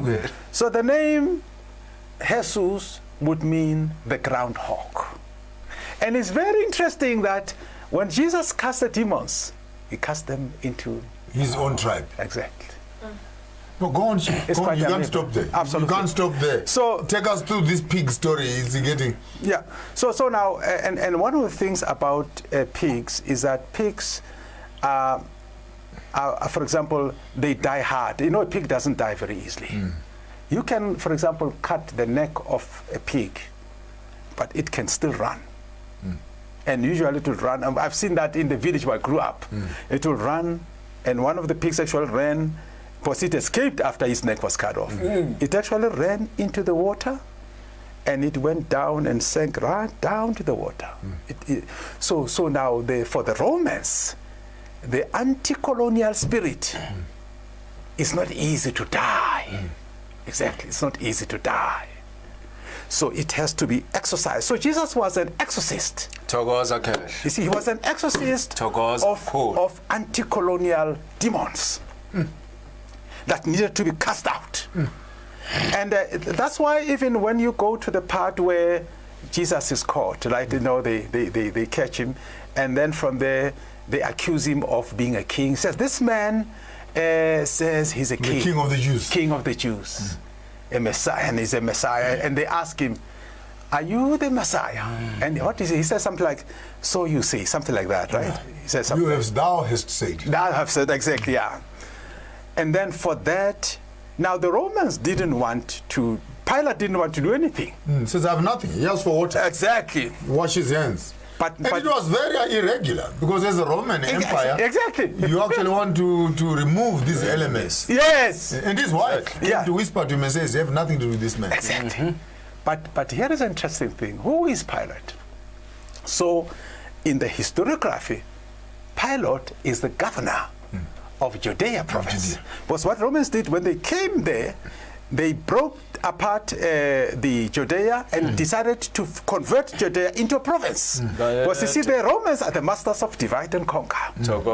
They did census there and said, okay, these people, even though they are all Jewish, but actually we have to establish the ethnicity, they are not really Jewish. Samaritans, for example, are not Jews. So you've got the Samaritans, and you've got Herod. Yeah, he's Jew, but actually, ethnically, no. They were conquered by the Jews many years ago, and they were forced to convert to Jewish. So if we can capitalize on that and separate these people, then we can rule over them. And that's why you have King Herod, who is a Jew, but actually, ethnically, he's not a Jew. Yeah, he's actually, part Arab and stuff like that. And so they make Herod the tax collector. Remember that? Together with Zacchaeus. And he becomes very cruel to the Jews, because these are people who colonize these people and force them to become Jews. So now he is carrying out, he's very vengeful against them. And that's what the Romans want. You see, that sort of situation. And so I think the whole idea really is that the Romans, if you want to understand the concept of divide and rule, the New Testament is and by the way, text. let's not mix up terms. The Romans are the Europeans. Yes, the Romans are the Italians, the 7, 8 tribes of Europe right now. So we are talking about the Romans. Yeah, absolutely. We are talking about the colonial system. Yes, and I allow this conversation just to move towards the left so that we can be able to toothpick around the greater spiritual space of our guests that are in the house. But without wasting much time, I would want us to get into the business of the day today. And I hope my cameraman at the back there will take advantage and come closer to the reason that brings us. And while Mkhulu is getting his stones in place, we're about to comment on something on his conversation. You just took the words out of my mouth to say, of course, this was the formula. This was the political formula that we have somewhat also inherited today.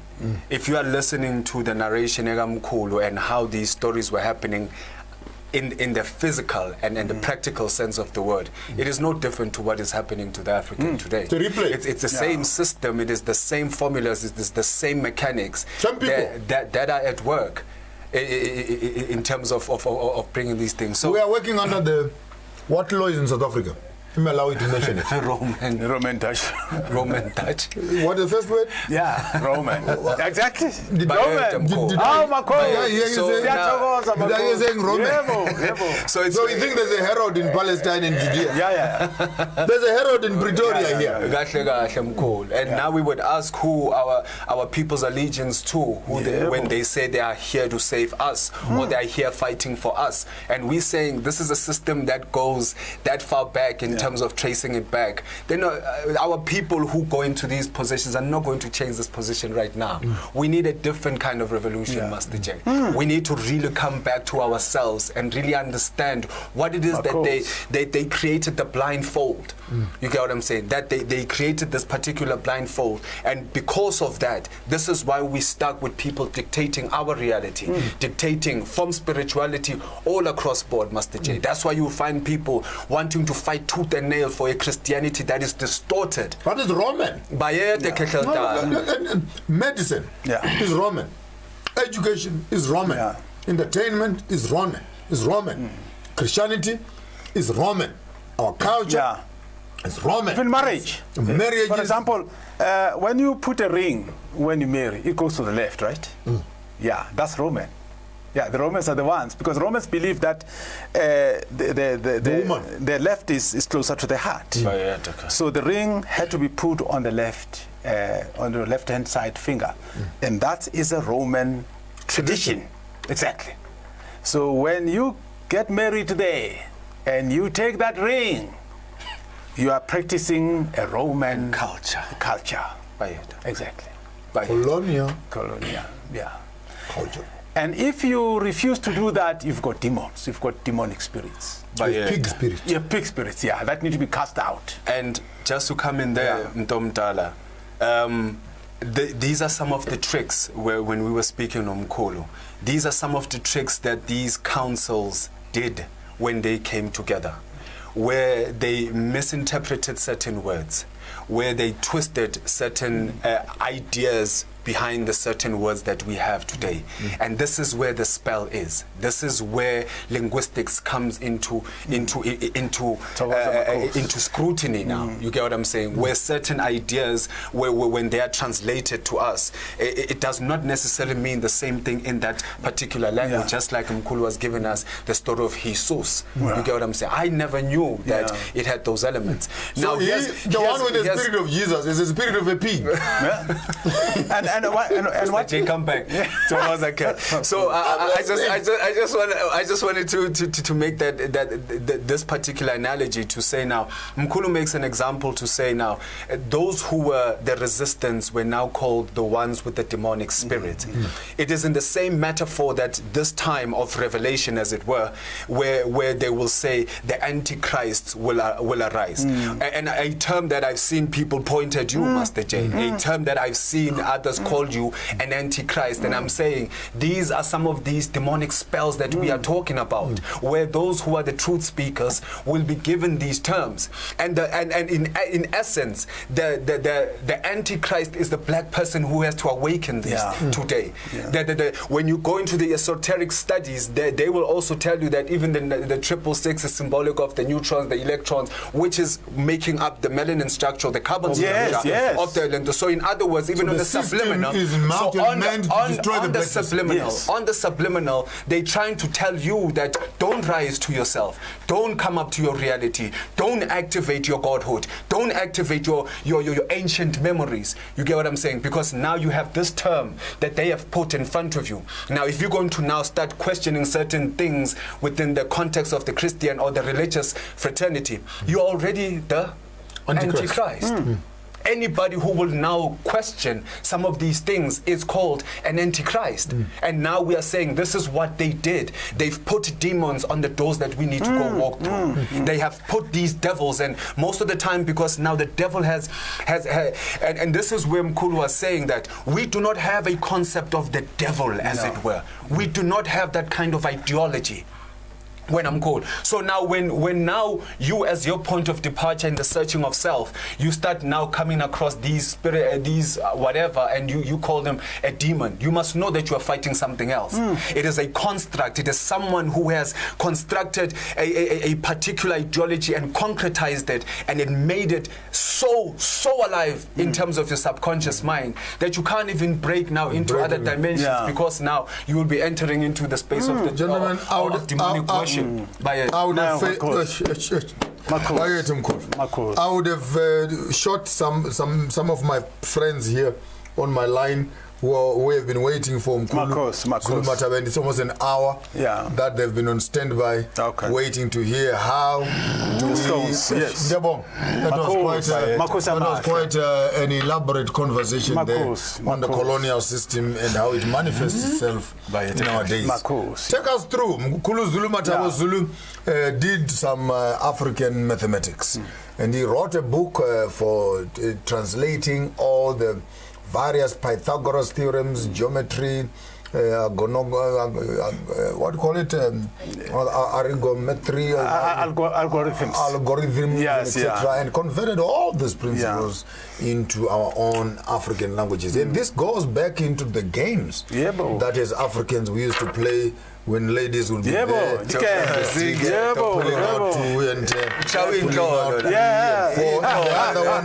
other game I remember also when our grandfathers would be sitting around the fire, and then they take one, they move, and all those games we used to play there. And all those, but as far as you go look back, they are mathematical calculations actually of the highest order. And if you can ask Mkulu here on his research, for him to discover that actually that was one of the first calculators that was actually discovered in terms of calculating and putting numbers together. And I just want maybe to give you some time.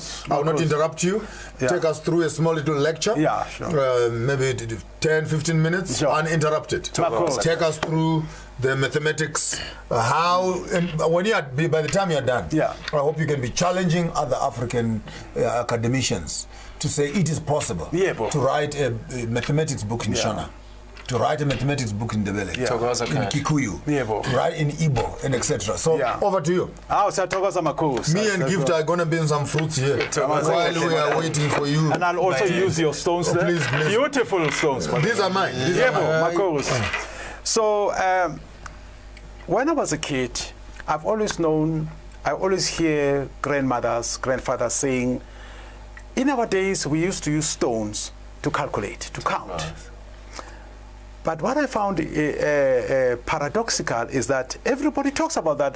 Different people will tell you that, yes, our stones, our grandfathers, grandmothers used to use stones, but nobody really gets to tell you how they did it. You see? Cool. So that became our business now. Madisebo University College. We said, okay. Madisebo University College. Madisebo University College. Wherever you're in the world, you need to register. I'm registering in this university. For my PhD. Marcos. So now we said, okay, we need to concretize this. So I'm going to make a very simple example. And let's say we want to multiply something like 9 times 9, for example. And I can even use Mkulu stones here. So you need 4 stones in order to calculate. Solve this problem of 9 times 9. So 1. Any reason why it's 4? Well, you'll find out. 2, 3, 4. Right? Okay. And I want to find out what is 9 times 9. So I'm going to go to the ground. I'm going to put 1 stone here. So where I've put the stone, we call it column 1. Let's call it column 1 for purposes of cartography. Yeah? Yes. Exactly. Yeah. And then I've got 3 stones left. Can you give me a piece of paper in the back there? Hello, guys. On my hand. Can I have a piece of paper there, a white piece of paper, and a pen? I want to do a diagram here. Quickly, guys. We are in class now. So I've got 3 stones left. A white A4 and a piece of paper. So I've got 3 stones left on my hand. I take the second stone, I put it next to that one, I make a horizontal space. This is now column 2. So column 1, column 2. So there are 2 stones on the ground. I've got 2 stones in my hand. Now, I'm gonna, so column 1 is 1 stone, column 2 is 1 stone. 1 stone. Okay, I'm going to take another stone here from my hand. I'm gonna go under column 1 to column 2, sorry, and I'm going to make a vertical space there. So now I have 3 stones on the ground. I've got 1 stone left. And remember what we're trying to, we want to find out what is 9 times 9. Exactly, yeah. So I've got 1 stone left here. Now, if you look at the geometric shape of the stones, it's a triangle. It's a triangle. A right triangle. Now, I'm going to tell you a secret that a triangle is a calculator. We can do amazing things with the triangle. That's why you see a triangle on the calabash. You see it on our textile. There it is. That is the calculator. There it is. Now, I'm going to take the last stone now. Just a minute for the purpose of come through. You have a pen? Yeah. I wanted us maybe to have a practical thing. Then I wanted to show the people. You don't mind if I can? Yeah, sure. We can move them. Yes, we can. Give me a pen quickly, there, guys. This is your show here. Okay. So you want me to put them on the paper? Yes, I wanted to put. No, wait. Just wait for a piece. I want to draw a diagram. I want to draw a diagram. Then we can put them. Then it can be visible. Okay. Can I have a pen there quickly? But you're explaining. You're explaining a triangle. Maybe while you're waiting for the pen. Yeah. So a triangle is a mathematical calculator. A triangle. It's powerful, powerful. For that one, we need sticks. So next time, I will have the sticks. You see. So what you do is that you wanted 4 columns. 2 columns. No, you wanted 4 columns or 2. Oh, you mean for this one? No, but for the mathematics, we can just put 4 columns. Yes. 4 stones. No, to put 3 columns. Put 3 columns. Yeah. Column number 1, column number 2. Right. And column number 3. Yes, yeah. So then you want to put a line across them? Yeah, you can put a line, is fine. In the middle. Yeah. Yeah. Marcos, yeah, that's it, yeah. We are doing a calculation here of 9 times 9. 9 times 9. Using the ancient methods of calculating using stones. Marcos. I'll be showing you how it is going there. Let's get started. Sure. So the first stone goes in here. Goes in here. On the line. On the line. On the line. Yes. And the second stone. Guys, put your camera there on the thing, then people can see what's happening here. So we want to calculate 9 times 9 using stones. We need 4 stones. 9 times 9 using stones. Using stones. And we need 4 stones to do that. You lift up your camera a bit. I want it to be looking into the shot here. So I've put 1 stone here.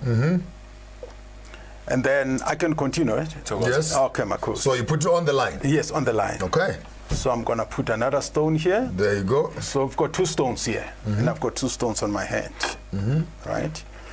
And then I'm going to go to, so we call this column. So this is column 1, and this is column 2. Column 2. Yeah. I'm going to take the 3rd stone. I'm going to go under column 2, and I'm going to put it down here. Okay. And when you look at the shape, that gives us a geometric, it's a triangle. Yeah, exactly. That gives us a triangle. Marcos. Yeah, the right triangle. Exactly. That's why I wanted Marcos, exactly. So you have 1, 2, and 3. Exactly. Right.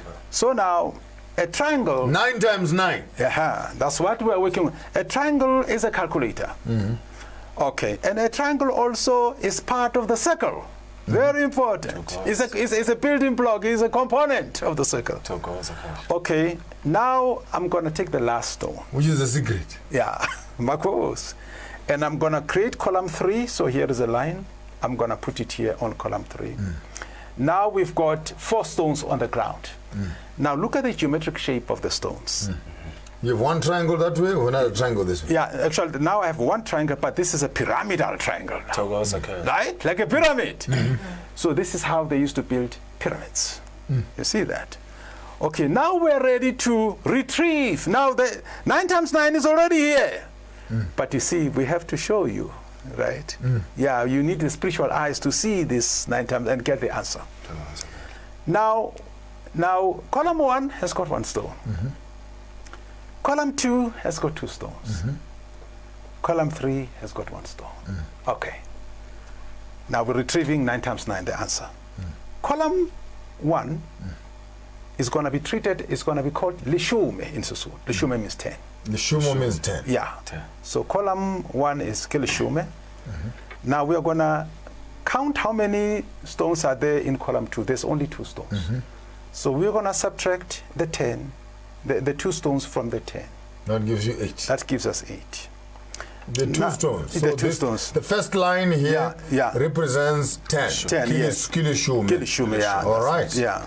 And then on the second line, we've got 2 stones. You have 2 stones. We calculate how many stones are there. How many stones are on the second line? And then you subtract from the 10. From the first line. That gives you your first number 8. 8, exactly. That gives you 8, yes? Exactly, yes. And then we go to column 3 and say, how many stones are there? There's 1. There's only 1. We put the 1 next to the 8. You put 1 next to the 8. So it should be what? 81? So 81. Check your calculator if it agrees with that. Yeah.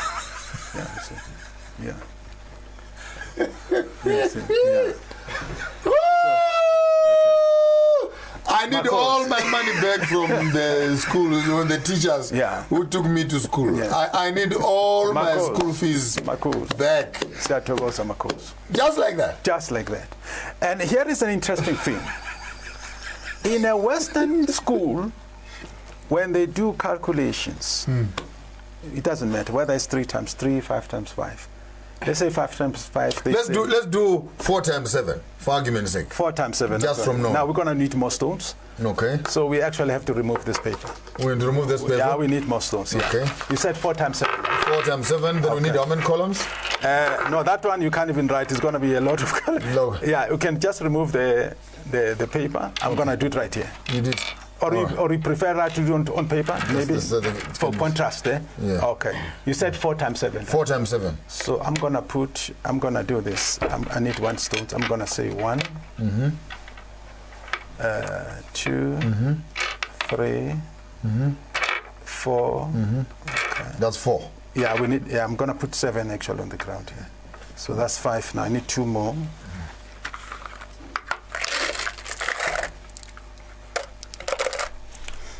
Okay. You want them to line up? Yeah. I can maybe help you. And you can put all 7 of them. Marcos. There you go. Marcos. 1, 2, 3, 4, 5, 6, 7. 7. Okay. Fantastic. There we go. Yeah. So we've got 7 stones here. 1, 2, 3, 4, 3, 7. 2, 4, 6, 7. Okay, fantastic. Makos. Now we're going to multiply by 4. Yeah, by 4. Okay, and we'll find out. We will read the answer here, and then we'll check with the calculator. Now, this white stone here that you see is going to represent 4. 4? Yes, this. Yeah, when you see this, you see 4. 4. Yes, Makos. So, where are my white stones? Oh, Makos, yeah, Togoza Makos. I need a few of these. Okay, fantastic. Okay, check this out. So I'm going to come here. I'm going to remove this. Okay. I'm going to come here. I'm going to remove this. I'm going to come here. Remove that. Do the stones on the floor have a numerical value? No, this one doesn't matter. Okay. Yes. You've put 4 now? Yes, I'm going to remove this one. Do this. Okay. Now all I have to do now is to count these stones that are here. Remember? So it's 4. This one is 4. Yeah. So okay, just for you to follow, we are multiplying 4 times 7. Exactly. Yeah. Using the ancient calculator. And we've already we put the first 7 stones. That were the glass ones. And to do the mathematics now, 1 white stone represents 4. Yeah. So we replaced all the 7 initial white stones with the other colors. Exactly. So now we are going to the next stage now. Where we can start to calculate. Retrieve the answer. To retrieve the answer. Okay, so that is 4, right? 4. That's 8. That's 4 and 4 is 8, right? 8. And this is also 4, 4 and 8. 16. That will be 16. We add the 4. It will be what? 16. That will be 20. And then you've got this 8 is 28. It says here. Simple. Does it agree with the calculator? Yeah. It's not complicated. Yeah, there we go. It's replacement. Yeah, exactly. So guys, so Mkhulu, you have grouped these two together. So you said 4 and 4 is 8. Yeah. 4 and 4 is 8. Right. Giving you 60. Yeah. Plus this 8, which is the 4. Yeah. Which gives you, and then you add the last 2. Yeah. Which gives you 20. Yeah.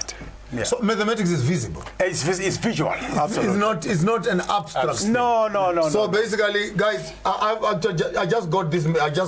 It's like a light just went on in my head. Initially, what we did, we asked for you, Mkhulu, to calculate for us here. Those of you who are looking, if you can see, we wanted to see 4 times 7.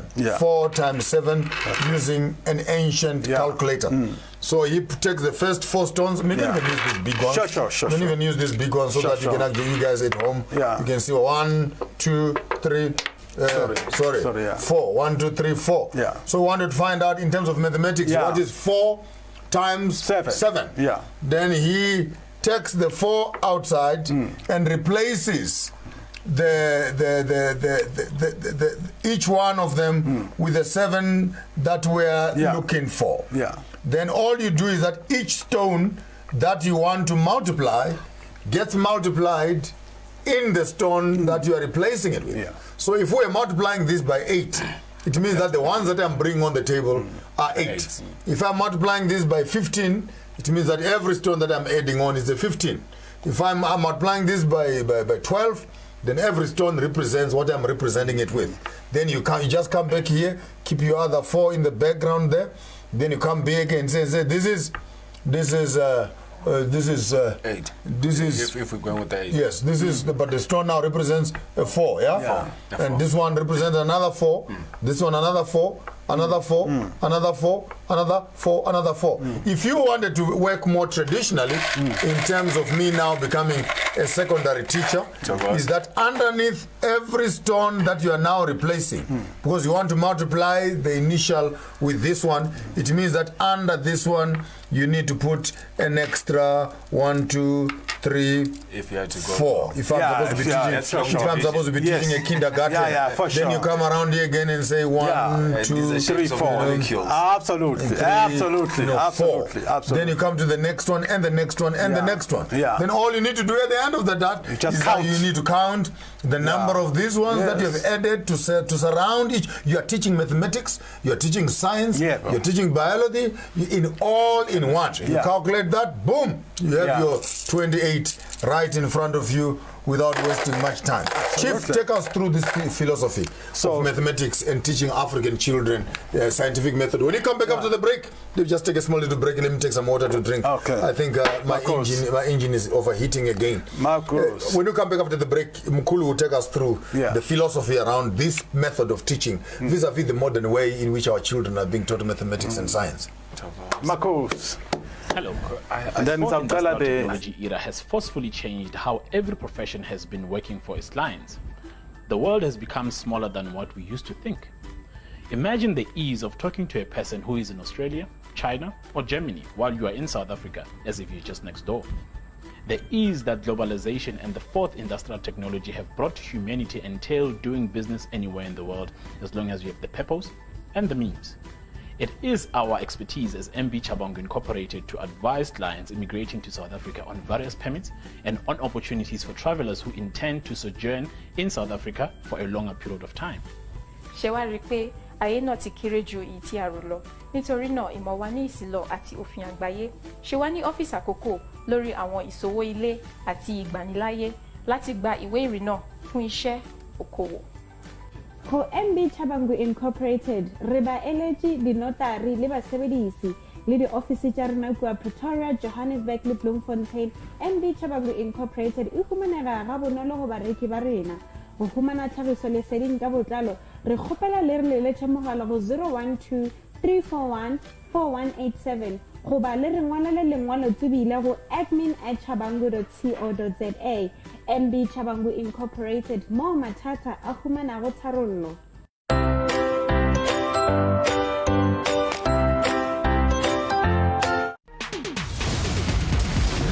Feel the heat. All right. To make it through this journey alive, you're gonna need someone to teach you the ninja way. Don't just stand there, kill someone!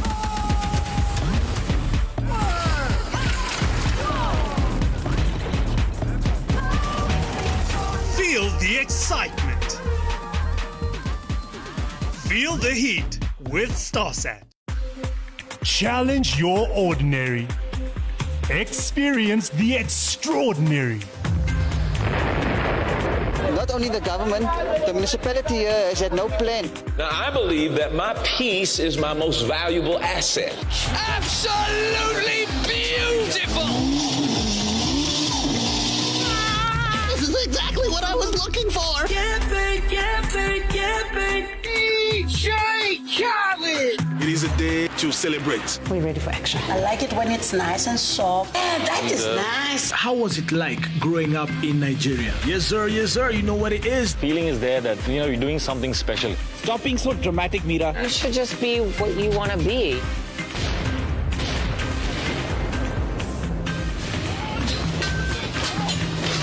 Experience the extraordinary with StarSat. China saying that the latest outbreak is under control. Feel the heat. The cabinet has decided to ease restrictions on certain other economic activities. I don't want to be a white person who sits by and does nothing, so that's why I'm here today. Feel the excitement. We are here to unite, because what we are fighting for is to stop institutional racism. Feel the heat with StarSat.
China's saying that the latest outbreak is under control. Feel the heat. The cabinet has decided to ease restrictions on certain other economic activities. I don't want to be a white person who sits by and does nothing, so that's why I'm here today. Feel the excitement. We are here to unite, because what we are fighting for is to stop institutional racism. Feel the heat with... Well, welcome back, welcome one, welcome all again on your beautiful show here, Sankofa, with our beautiful and wonderful guest, Professor Dr. ZuluMathabo Zulu, all the way from the Free State, but living here with us in Johannesburg with an institution in Sandton, where he's running his own private university. And I would actually want maybe to do a small little advert for him. We'll put his details at the bottom of the screen there. Please enroll with his university. Let's start learning methods of how can we break down this whole colonial educational system so that it can be relevant to our own children. Some of your children have been declared dull and stupid because they're using a Eurocentric method of teaching them. And here we are with a man, one of our own, who has sat down and he has written a whole manual, writing mathematics in his own indigenous language, the Sotho language. And with us also is Mkulu Gift Uzalembete Majodina, who's a African, is an anthropologist in his own right. He's also a practicing indigenous healer in his own face. And I interrupted your lecture. Please, doctor, take us through. Makos, Makos. I'll just read a small passage here that says, it asks the question, why mathematics in Sesotho? Why is this important? It says, the brain of the child first develops inside a mother's womb and gets wired using the language, the acoustics, and the cultural cues from the environment of the mother, even though that baby is not ready to become a participant in the real world. In that fluid medium, known as an amniotic fluid, the brain cells are being biologically programmed using the mother tongue as a programming language. After the baby has landed on the planet, the most effective way of passing cultural and survival knowledge to that child is through the use of the language in which the brain was programmed. The language of the mother is like a gentle lubricant which assists the acquisition of survival learning skills. Any other language is like dry, extraterrestrial, and inhibiting. And so basically, that is the whole philosophy behind this. Wow. That the brain of the African child has been wired using a native language, a language that is native to the brain, a default language. Chief, let me be honest. If someone is in your class and they fail in mathematics like this, no, you must go back where you came from. It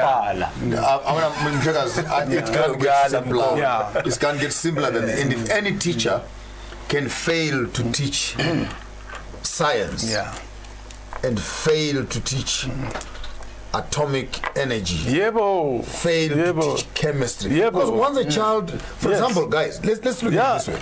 Once a child grasps this concept that's it. of mathematics in its totality, geography is here. In terms of the compass. The directions of space. Chemistry is right here. Is here. Yes. Biology and atoms is right here. And cells are here. And the mutation of amoebas. All the way, Master. So in teaching one subject, you're actually teaching all subjects. So, because I think what the African child struggles to move the mathematical mind to English. Yeah. And when you're in English, you must now go to physics.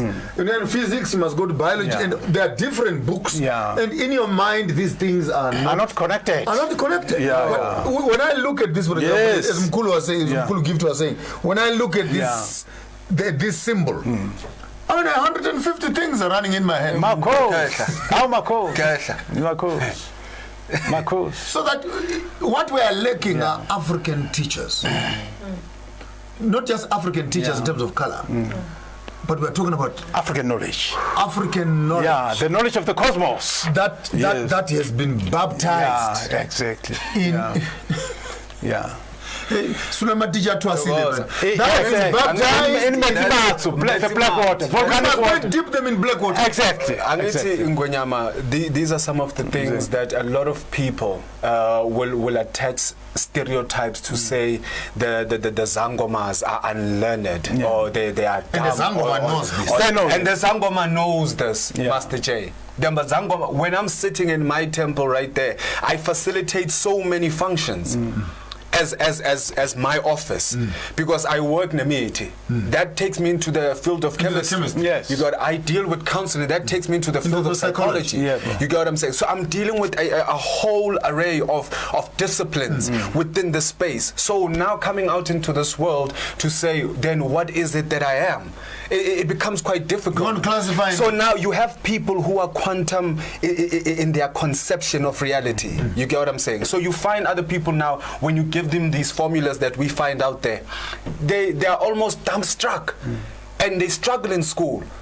And then that person will end up thinking that they are stupid, they do not have an affinity for academics and all of those kind of things. Now we have to meanwhile it's the methodology. It's the methodology that is being used. Because the wiring, which does not relate to the waters. Yes, and the naval. And the language that we're hearing. Yes. In acoustics. You're saying something.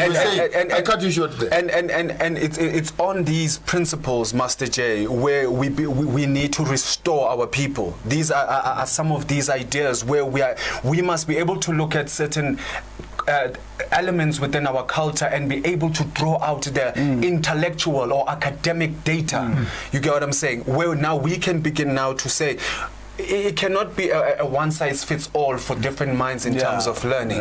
And that is the problem where they want to compartmentalize every single mindset. So for managerial... Let me just harass you for a minute.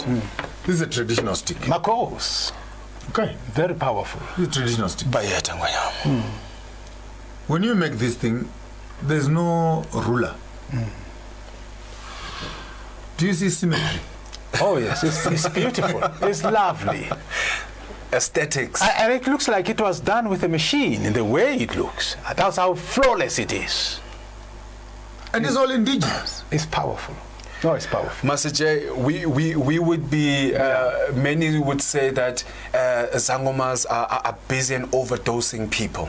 They overcook their mutis and then they overdose and do all of those things because we never think about measurement. I teach my students, I remember when I found this as a revelation as my counting system, was my measuring system, where I'm using my hand. And I'm saying, I remember Gogo will say, Mafavo, ngicela ufake umuthi ongaka. You know, or no, ufake. So now already, so they say when I'm cool. So now when I'm combining these things, these are giving me measuring. These are already measurements. These are already measurements. I know this. These are references. These are already these are already measurements. These are already measurements. Uyangithola wena mkhulu ukuthi hayi ngifakele into engaka awungifakele into hayi and fakala into engaka uyangithola into ezinja. These are all measuring tools found from in our the system. Smallest. So now the whole idea to say that we are not scientific in our approach or we are not methodological. In our system. These remedial waters are messing my head up. My head is like running in a is like it's going zing. This is how we measure, where we will tell Notwasa ukuthi egogo sicela umfakele into engaka lo muntu lo. Uyangizwisisa umhlephelela into engaka nje kuphela. So we're cutting this part here. And we can even go further ukuthi now why would they do that? Because different mutis have different measurements it can be here, it can be here, it can be here, etc. It can be here. No muntu, it can be here. If someone who says footwear laphaya namkhulu, there is a timing. There is a timing esimbeka kuyo because now we also understand today that people have high bloods and all of these things. You don't put a stopwatch. No, you get what I'm saying. We had our way on how to say, okay, this is my measurement. After this, the message is cooked. They must come out now. You get what I'm saying when I kettle that. Messing me up. So these are the things that we are saying that when we give ourselves the opportunity to detox ourselves from programming, when we can give ourselves that opportunity, our elders left us with everything. Oh, absolutely. Guys at home, I want to give him Mkhulu here. Gift is always with me, but I don't think I'll be as privileged as many times as often to have Mkhulu ZuluMathabo Zulu coming together with us. But today, allow me to abuse him a little bit more and really push him. I want you, maybe, Chief, we know the methodology is already clear. There are 3-4 books that he has already done, if not 15 or books or so. I just want you maybe to give us a beautiful old man's reflection on education and the African mind.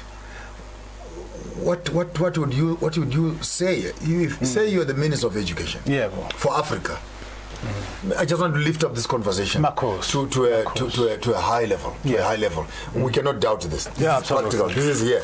This is classroom. Yes. But I think as I'm talking to you, I'm hearing much more. I'm seeing an elder here from ancient times who is transmitting a science that even universities. If I was running the country, I'll give you all the doctrines that are there. Just to break through this. No, when the star is falling down, yes, because you don't wake up in the morning with this information.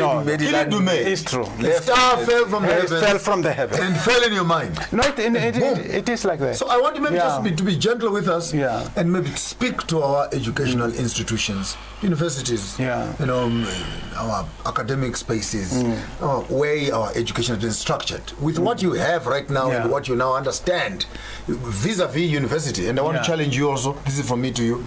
Remove the word university. Go and make it a multi-university. Because university is uni. It is. Which speaks of one. That's it. Whereas multi speaks of plural ways of looking at the process. Multiverse. Absolutely. So maybe that's my contribution. And I appreciate that. And we are actually on that. That is sitting on our minds. Take us through. Challenge the education system of Africa. So I think it's like a doctor now, like a doctor. Marcos, I think I would like to say that knowledge is extremely important, but any type of knowledge requires a template. It can't just come out of the blue, you see. Now, what's interesting about African knowledge, Basotho, they use the word tsibo to describe knowledge. In Shona, tsiba is fighting. Oh, okay. Interesting. It's battling against ignorance. Exactly. No, I like that. And it also is a struggle, right? It's a liberation struggle. Yes, I love that. Tug of war. Yes. So in Sesotho, tsiba is to know. And then so basically, but if you analyze that word tsiba, sometimes I'm also downloading. In Ghana, in Igbo. In Nigeria, it will be Igbo. Yeah, it's Ndebo. Oh, Ndebo, okay. Ndebo is a greeting. Okay. So you can't greet me with foolishness. Marcos. Greet me with knowledge. With knowledge, Marcos. So then, so basically then, the whole thing of knowledge comes now into the Basotho philosophy.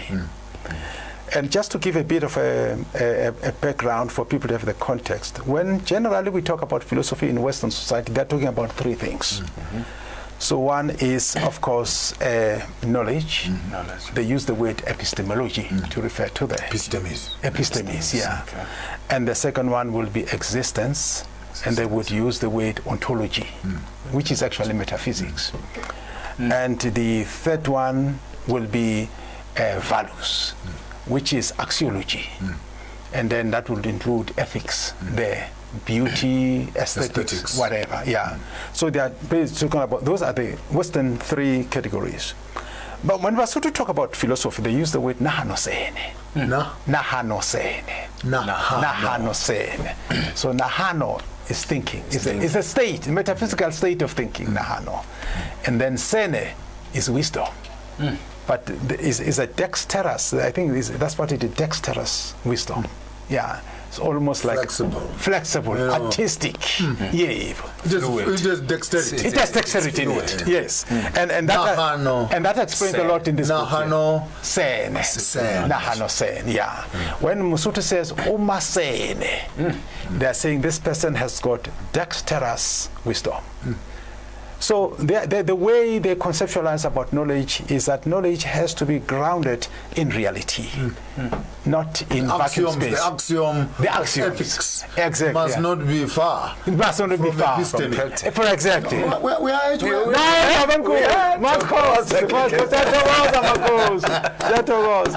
So now Basotho have got 5 taxa of philosophy, right? Taxa meaning? Meaning categories. Classifications, yes. Okay, the first one is pe. Well, I won't go into order, but I'll count them all. So let's say pe. Yeah. So there's pe, which means existence, survivability, reality, all those things, they fall under pe. Another one is tse, which is about knowing. But the way they describe knowing is actually sensing, because it's experiential. Yeah, it's experiential. So Tsebo in Sesotho is sensory knowledge. Yeah, it's sense-based. So it's sensory, yeah. So when they say knowing, they're saying sensing. So you gotta have those antennas. Yeah. Almost like a caterpillar. Caterpillar, very important. Exactly. The fingers are exactly. Sensing.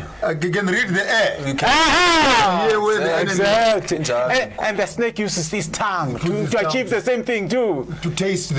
Yeah. To sense. The lion goes in the bush and and it has the bush. And it has the whiskers too. Yeah. Exactly. The cat has got whiskers. Exactly. Yeah. So that is that's sensing.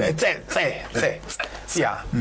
And then so we have pe, which is existence, and then we have tse, which is that sensing, that knowledge, and then another one will be pa. So pa is actually transcendence. Is running. It will be vertical transcendence. Is the rising like that. Yeah. So because they believe that you should not be defined by the adverse conditions. You must transcend them. Yes. So that's pa. And then another one is yes. Pa. Another one is pe. Yeah, that's right. Yeah. So we've got pe, we've got tse, exactly. Yeah. Pa. And there's pa. And there's another one called ra. Actually, now I'm messing up the order. Let me put it in the order now. I think it's very important. The Spirit is saying to me, put them in the order. So that's 7 minutes to go. Okay. They're shouting at me here. Okay, Mako. So the first one, let's say, the sensing. Which book would I find this methodology? It's another one, but some of the concepts are going to appear here. Okay. Yeah. This one is mine. I can rather. Let me be yours. Let me be taking notes here. Yeah. So that I can enjoy this at home by myself. The first one is TSE. So that is the sensing. The knowledge, the knowing. The knowledge. Yeah. The knowledge. Then pe. And then is pe. P-H-E. That's the sensing. No, pe is existence. Existence. Yeah, reality. All those things. Yeah, pe. And then the third one is ra. No, pa. Now we're coming to the pa. Again, I'm doing the order thing now. Ra. So ra is about the design. It's about arrangement. Yes, which is what we were doing here when we were solving the mathematics with stones. We were mathematics, not mathematics, just arrangement. It's just arrangement. Exactly. Exactly. That's it. Break down these things. And then 4 is going to be pa, which is the transcendence. The lifting. Yeah. And then the last one is tse, T-S-H-E. Tse. By the way, the pa is P-H-E, right? Sorry, P-H-A. Pa. Pahama. Pa. Pahama. Pa. PHE. When they say Tala, yeah. Come up. Exactly. Come up, Mr. Exactly. Have a good tap. I like that. Marco. You know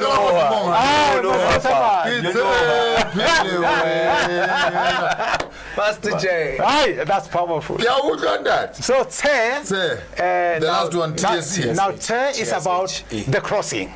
TSHE. Yeah, it's a crossing. So basically, it's also transcendent, but it's a lateral transcendence. This is horizontal. Yeah, a horizontal, exactly. Whereas the pa is vertical. Exactly, yeah. So Te like Tela, which means cross. You remember they were counting last time? Yes. And we had a number 6, what was Telela. That comes from that one. The path. It's the crossing. The cross. Yeah, the crossing. We are crossing from one number base. Telamet, yeah. Move the crossing. media. It's moving the media. Let there be a crossing. Let there be a crossing. Yes, man. Don't be confined to your clan. You must cross and connect with other clans that you don't know. Exactly. In fact, marriage in Sesotho. Preacher. Exactly. Marriage in Sesotho is about building alliances with other clans. That's the fundamental principle. Crossing. Crossing. Horizontal crossing.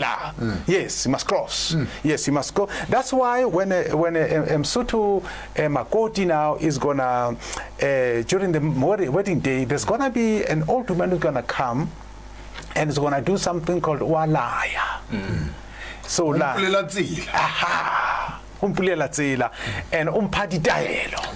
my tribe, when you are having a mealie cob to eat, umbila, you don't just eat the mealies. An uncle or a grandfather, someone older, we believe that the teeth of the young boys cannot just begin to eat. So goes okay. So I actually believed at one time that when you have a mealie in your hands, you can't just start eating it. It goes okay. You must look for an elder. Yeah. And run around the house, and when you get the elder, you give him the goes and he bites, and then he takes the first few lines out. A few rows. Then after that he hands it back to the poison. Today I'm feeling now that's quite interesting. Do they do that with Mabel or only with even food? When a woman brings food, you must start eating it first. Yes. To remove the poison. No, it's true. But you know why they do it with Mbila? And I'm gonna say the principle is not the same. It's not the same as in food. Yes, you know why? Because Mbila is not indigenous. It was planted by Jan van Riebeeck in Cape Town.